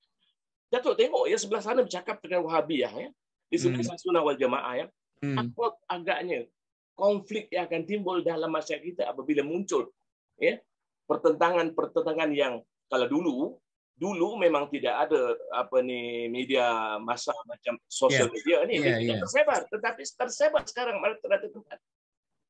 Apakah kalangan yang saya sebutkan risiko budak-budak kita kat Indonesia, apa ni Islam duk gaduh aja. Apa tak ada? Ini patut ditangani dengan bijaksana oleh Majlis Dakwah Negara. Bagaimana cara? Letak atas Majlis Dakwah Negara, tolong tanya haluan tu. Dia yang menentukan haluan masyarakat. Apa haluan nak buat? Itu saya selalu komplain lah yang benda-benda ini kan. Ya, JAKIM terutamanya dia harus mendepani. Kalau penjakim tidak menonjolkan diri, saya buat program khusus ya. Dia mengajak dari masa ke semasa perbincangan di antara dai ini, betul ya? Ya. Maknanya sekarang ni tidak ada usaha-usaha yang serius untuk mengelak daripada berlaku di mana para pendakwah yang separuh matang terjun dengan sepenuh-penuhnya dalam dewan ini, dalam bidang ini, sehingga mendapat sambutan yang begitu popular di kalangan masyarakat, dan ternyata kemudian ianya tidak membawa masyarakat kepada apa yang kita maksudkan dengan dakwah itu. Macam mana Dr. Lah? Nak jawab ke? Okey. Kosi boleh. Kosi. Kosi lah. Kosi macam mana? Yalah, saya sangat setuju dengan apa yang Prof. Dr. Zaman sebut tadi itu. Iaitulah da'i itu sendiri. Dan da'i ini mesti dibekalkan dengan persiapan yang cukup. Persiapan yang cukup itu terutamanya nak jadikan da'i yang kompeten ini, kata ada 3 perkara yang besar. Pertamanya ilmu. Seperti yang disebut oleh Prof tadi lah. Dan bila kita sebut ilmu ni, ada 2 komponen ilmu yang besar. Satu kita sebut sakhafah istibanah ni, iaitu pertamanya ialah ilmu syarak itu sendiri.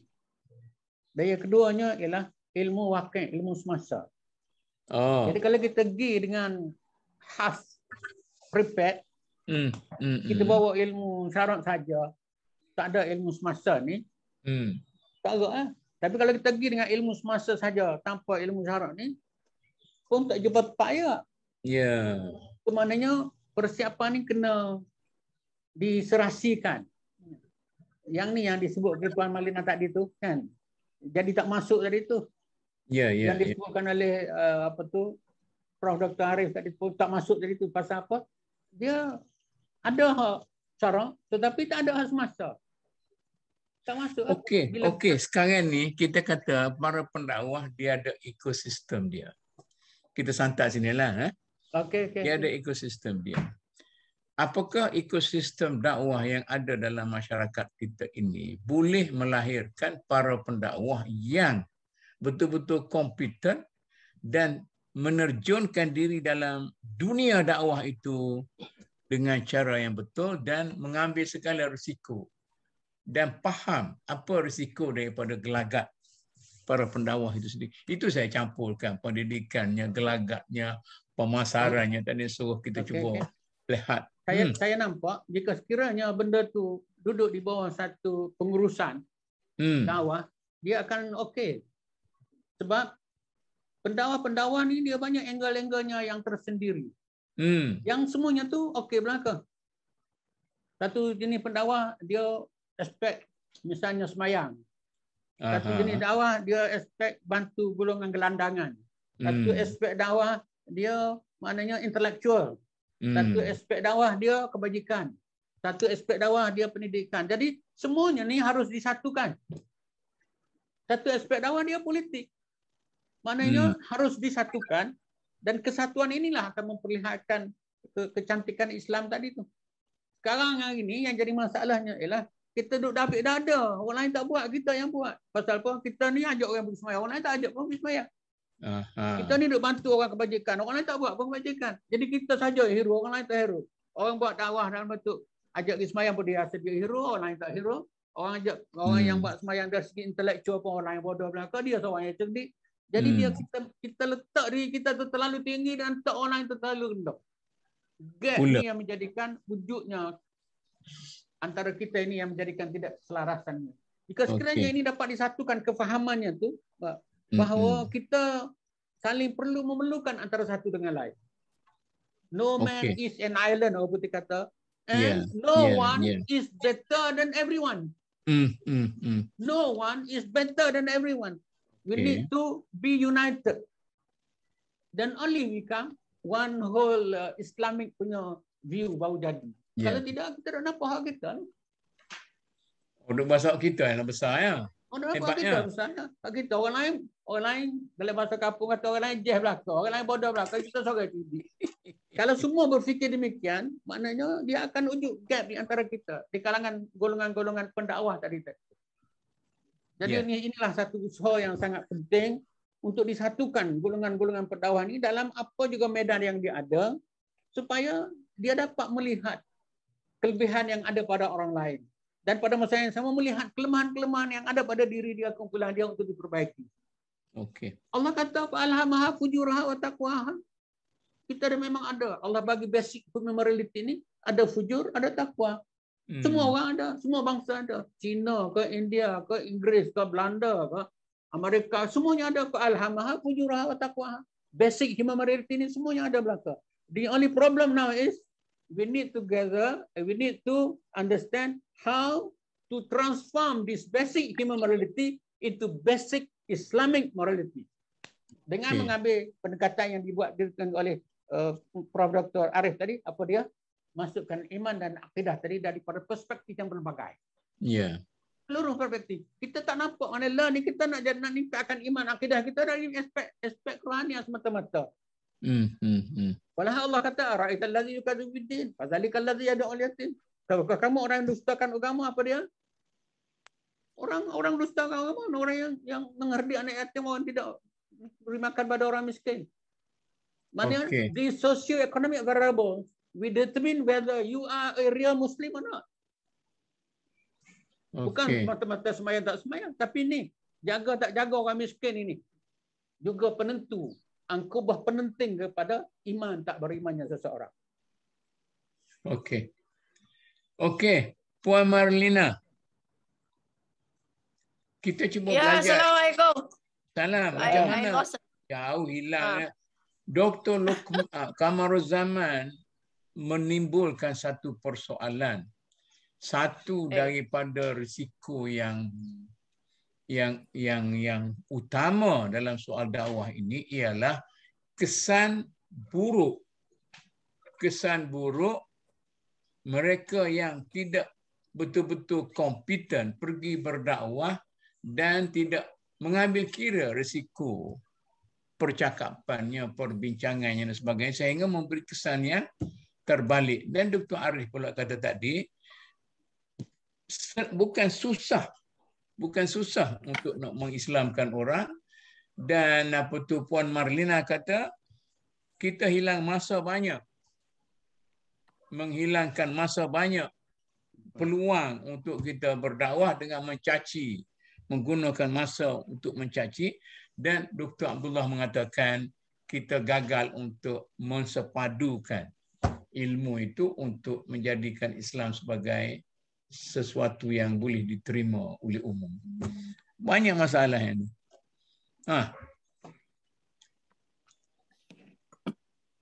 Pengalaman Dr. Kamaruzzaman di perbankan Islam, dia punya ekosistem, jauh mana peranan regulator?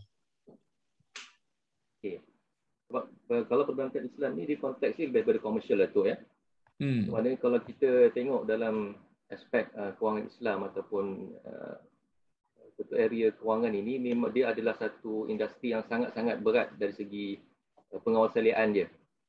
Ya, sebab tu dia banyak, kalau ni banyak akta, banyak dia punya framework dan sebagainya. Maknanya kalau salah, tidak ikut framework itu, adalah besar dia punya penalti dia. Sebab tu dalam industri perbankan, sebab dia ada unsur ancaman. Mana bagi saya lah, mana ada unsur kalau dia tidak comply ataupun tidak patuh kepada garis panduan yang telah ditetapkan, maka hukumannya adalah sangat-sangat besar. Sebab tu dalam banking dia banyak buat audit ataupun review, nak melihat sejauh mana operasinya itu selaras atau tidak selaras dengan garis panduan yang telah dikeluarkan lah, sama ada Bank Negara ke Securities Commission, yang macam itulah. So bagi saya maknanya dia punya, kenapa dia boleh patuh ataupun kenapa dia perlu patuh ialah kerana dari segi penalti ataupun hukuman yang diberikan itu sangat besar. Kalau Datuk, saya rasa Datuk sendiri pun tahulah, bagi seorang komiti pun, kalau dia tersalah dalam memberi pandangan ataupun membuat sesuatu secara sengaja, sepatutnya tak patuh syariah, tapi dikata patuh syariah, dia boleh didenda sehingga berapa juta, Datuk? Dan bukan saja denda, boleh masuk jail. 8 tahun penjara dan juga 25 juta dari segi penalti dia. Jadi sebab tu dari segi orang nampak hukuman dunia itu orang nampak. Saya nak soal, apakah hal seperti ini ada ataupun imbas-imbasnya ada dalam bidang dakwah? Ada regulator yang audit, ada regulator yang menetapkan peraturan-peraturan tertentu, awak comply tak comply, kalau terjadi tidak compliant, macam mana tindakan yang boleh diambil? Adakah dakwah ini kurang penting berbanding dengan kewangan Islam? Bagi saya, Datuk, dari sudut peraturan tu memang dah ada lah. Cuma sejauh mana benda tu memadai, cukup ataupun tak cukup, itu mungkin luar perbincangan lah. Tapi macam kita lihat, kalau di masjid-masjid, kita tahu siapa yang nak menjadi berceramah tu, dia kena ada taudiah. Ya? Mana dari segi tu dia kena ada interview lah. Dia kena cukup certain requirement, kena hafal surah dan sebagainya. Dia punya ikrah dia pun kena ikut ahli sunnah wal jamaah. Itu semua memang ada lah, dari segi guideline tu. Cuma dari segi review ataupun yang saya rasa missing dalam bidang dakwah ini ialah review dengan audit. Dia nak masuk sebagai da'i itu ada dia punya syarat. Tapi bila once dia jadi da'i itu, siapa yang nak pantau dia? Dia betul ke tak ikut dari segi ajaran Islam ni? Betul tak apa yang di content itu selaras dengan ajaran Islam? Itu yang saya rasa mungkin tidak dibuat lagi lah secara formal. Kalau nak buat pun mungkin tak tahu lah, walau alam boleh tak boleh kita nak buat. Tapi maknanya fungsi, itulah dalam dakwah ni dia kena ada kawalan. Fungsi control function tu kena ada, Datuk. Dalam banking memang itulah fungsi besar yang dibuat, ialah control function itu ataupun fungsi kawalan dari segi audit dan juga review yang ataupun semakan berkala itu yang dibuat. Jadi saya rasa kalau dakwah pun dia boleh direplicate ataupun tiru ataupun laksanakan fungsi kawalan ini, saya rasa itu satu tindakan yang baik jugalah untuk mengawal risiko yang kita sebut tadi tu. Jadi kalau dalam bidang dakwah ni kena ada asas jugalah. Macam dia dalam perbankan Islam dia ada asas yang hak private-nya, kemudian bank negaranya apakah. Nak tanya orang lain lah macam mana. Ni peranan ni, siapa dia nak mainkan ni? Peranan menentukan peraturan penanam, peranan melakukan review, melakukan audit macam mana ni para pendakwah kita supaya struktur itu berjalan dengan secara yang baik. Kalau dari sudut apa yang Puan Marlina, kita bagi dia tak Puan Marlina, macam mana? Ni saya kalau saya kaji balik kan, yang masa saya aktif dalam Buddhism activity, yang di mana cara mereka ialah kita kena dididik dulu supaya kita dah jadi satu refined believer, not only that you get the knowledge, but it is your behavior, your character, your action. Kita dalam Islam kita kata dakwah bihar. Orang tak baca buku awak ni orang baca kita. Kita sebagai satu lilin yang berjalan yang membawa nur Islam tu, insya-Allah. Jadi masa kita dulu nak pergi hikmat dalam jamaah, kita diuji dulu. How low can you go? You kena pergi sapu keliling temple tu, you kena pergi cuci tandas, you know. Itu apa yang monk buat dulu itu you know, you got to lower your ego dulu. Itu kena kawal dulu.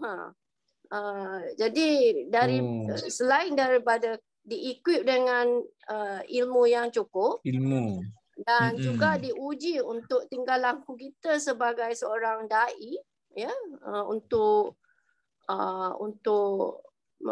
berkongsi nilai-nilai tu kena dalam kena padan dengan luar lah.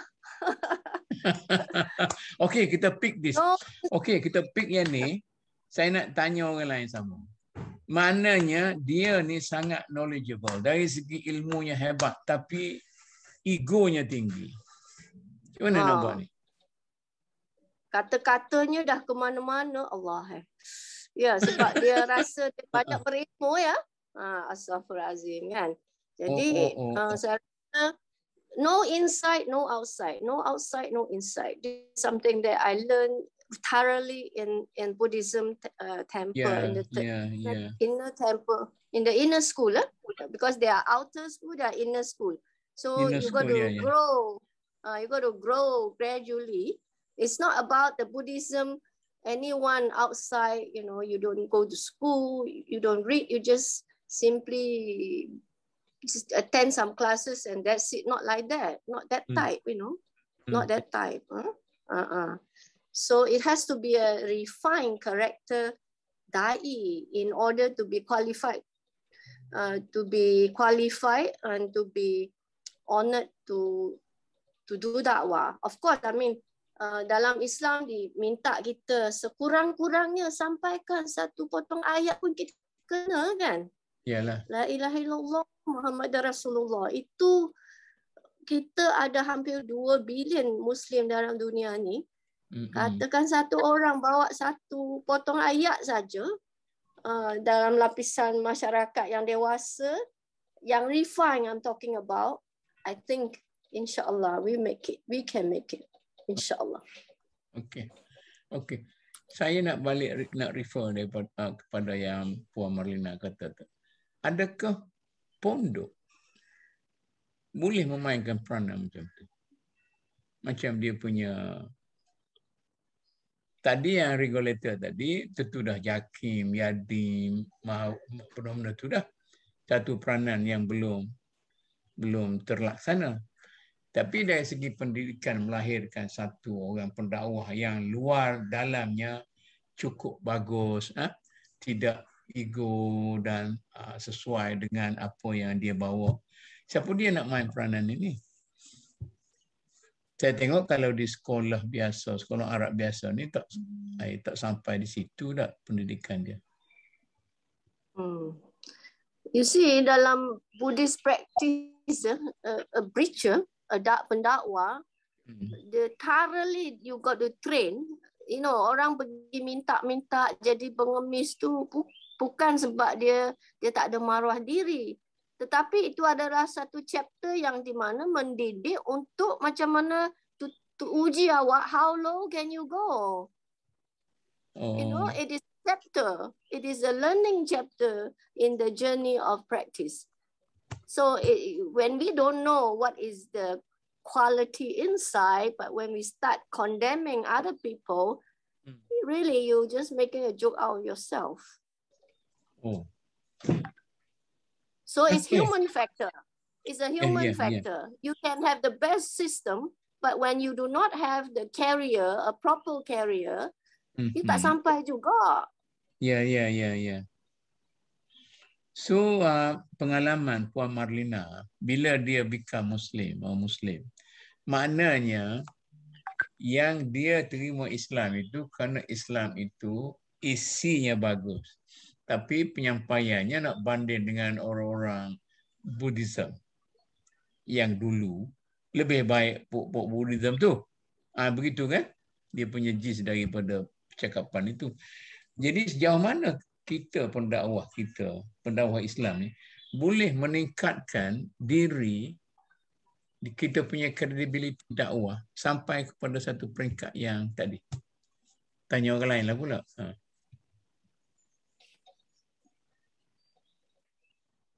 Macam mana?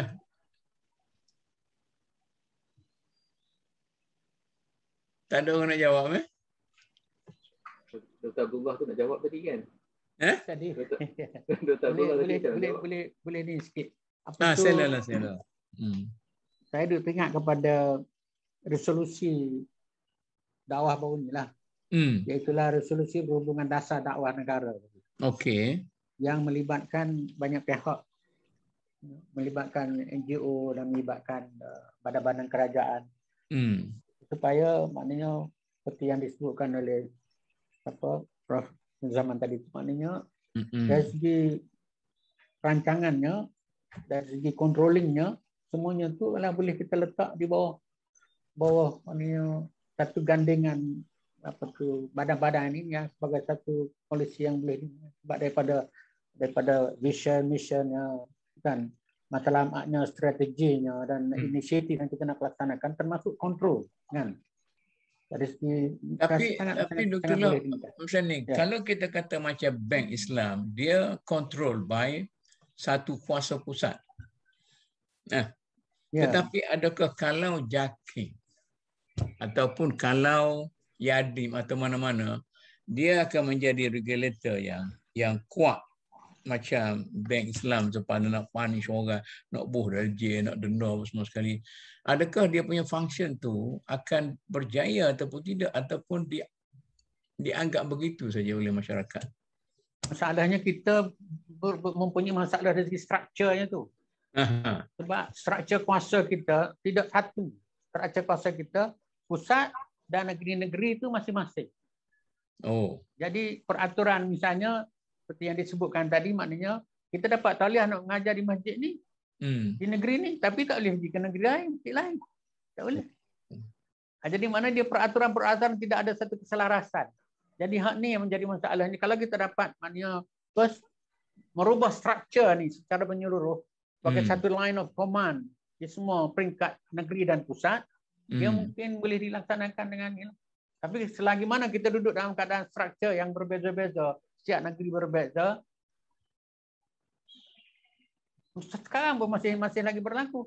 Kelantan masih lagi 40 orang semayang. Macam mana tu nanti tu?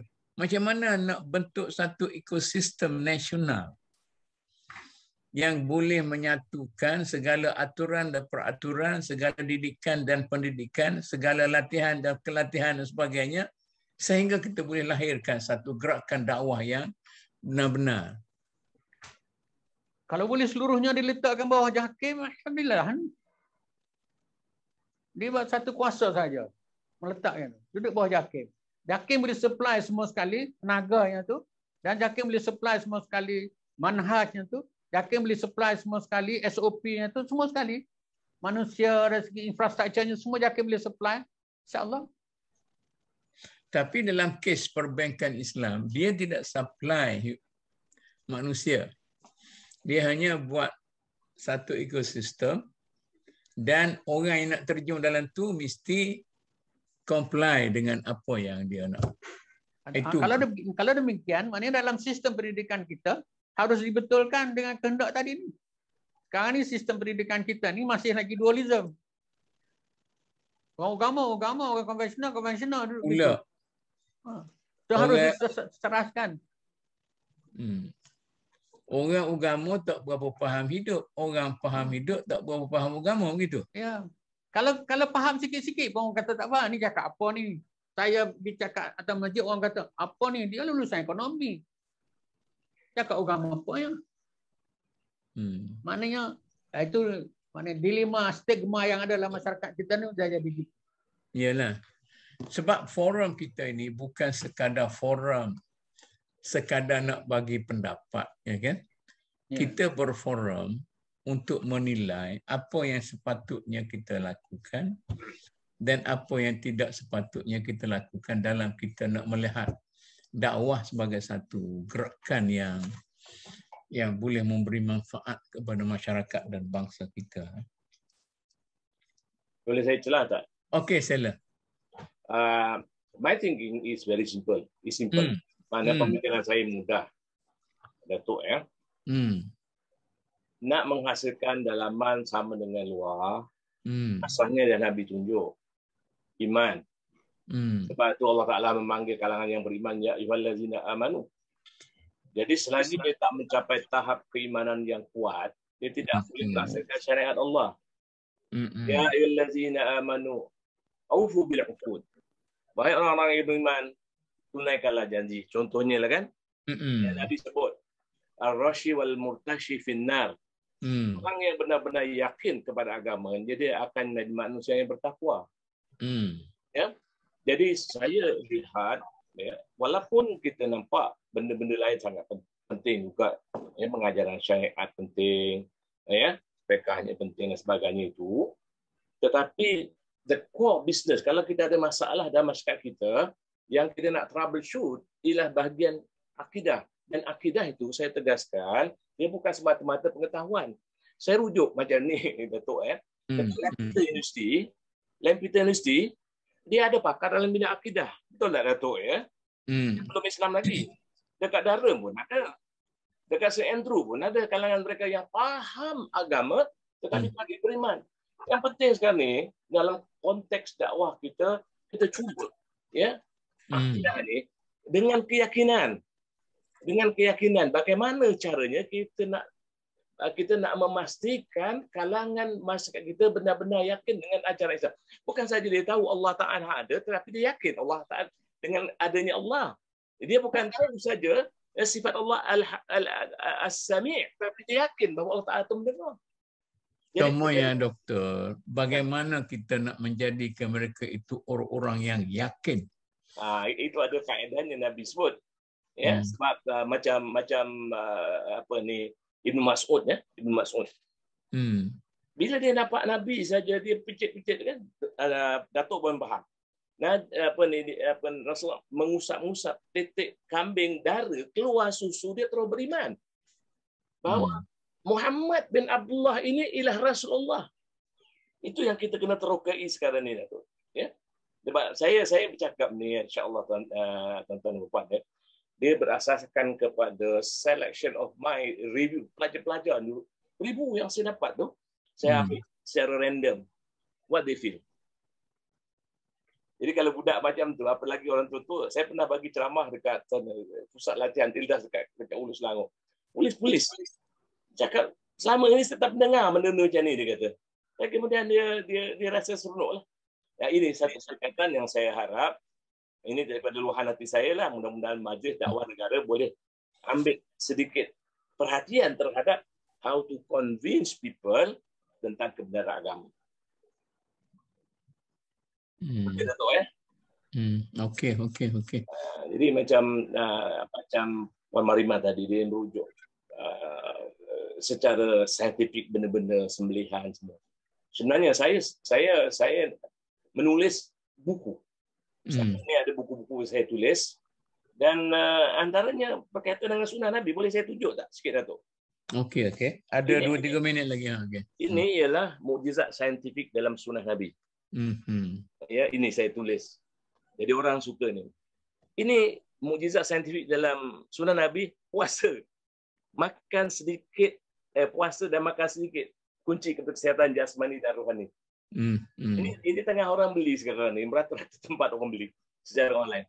Nah, yang ini, Datuk, persoalan tentang saya buat perbandingan ni. Perbandingan ni di antara Quran, hadis dan sains tentang Isra Mi'raj. Komen orang yang membaca ni kata ini buku bagus, alhamdulillah kata mereka. Banyaklah ya. Jadi ini satu approach yang saya lakukan, bukan saya berceramah tetapi saya menyampaikan dalam bentuk hard copy kepada mereka. Dan ada satu lagi yang ini tentang susunan Quran yang menghasilkan khat Allah dan Muhammad. Yang mana orang tak pernah tengok. Jadi bila dia tengok macam ni, yang seperti mana yang Nabi sebut, Al-Quran la tanqudi ajaibuhu. Ini satu pendekatan. Saya kata bukan satu pendekatan yang mesti tapi satu daripada banyak pendekatan yang boleh menarik ya tunggal yang meyakini Al-Quran Karim. Allahu a'lam. Okey. Kita pun dah nak habis dah. Siapa dia yang nak bagi kata-kata yang akhir dia? Dalam forum inilah, bukan kata akhir hidup, dalam forum ini. Sebelum kita tamatkan. Sebenarnya bagi saya, forum kita ini baru mungkin bermula. Nanti kita lanjutkan lagi. Kita mula berbicara tentang dakwah sebagai satu pemasaran baru minggu lepas. Di minggu ni kemudian kita kena lanjutkan lagi supaya mudah kita nak uruskan, nak banding dengan banking, nak banding dengan pendidikan, nak banding dengan apa-apa semua sekali, gelagak masyarakat sebagainya.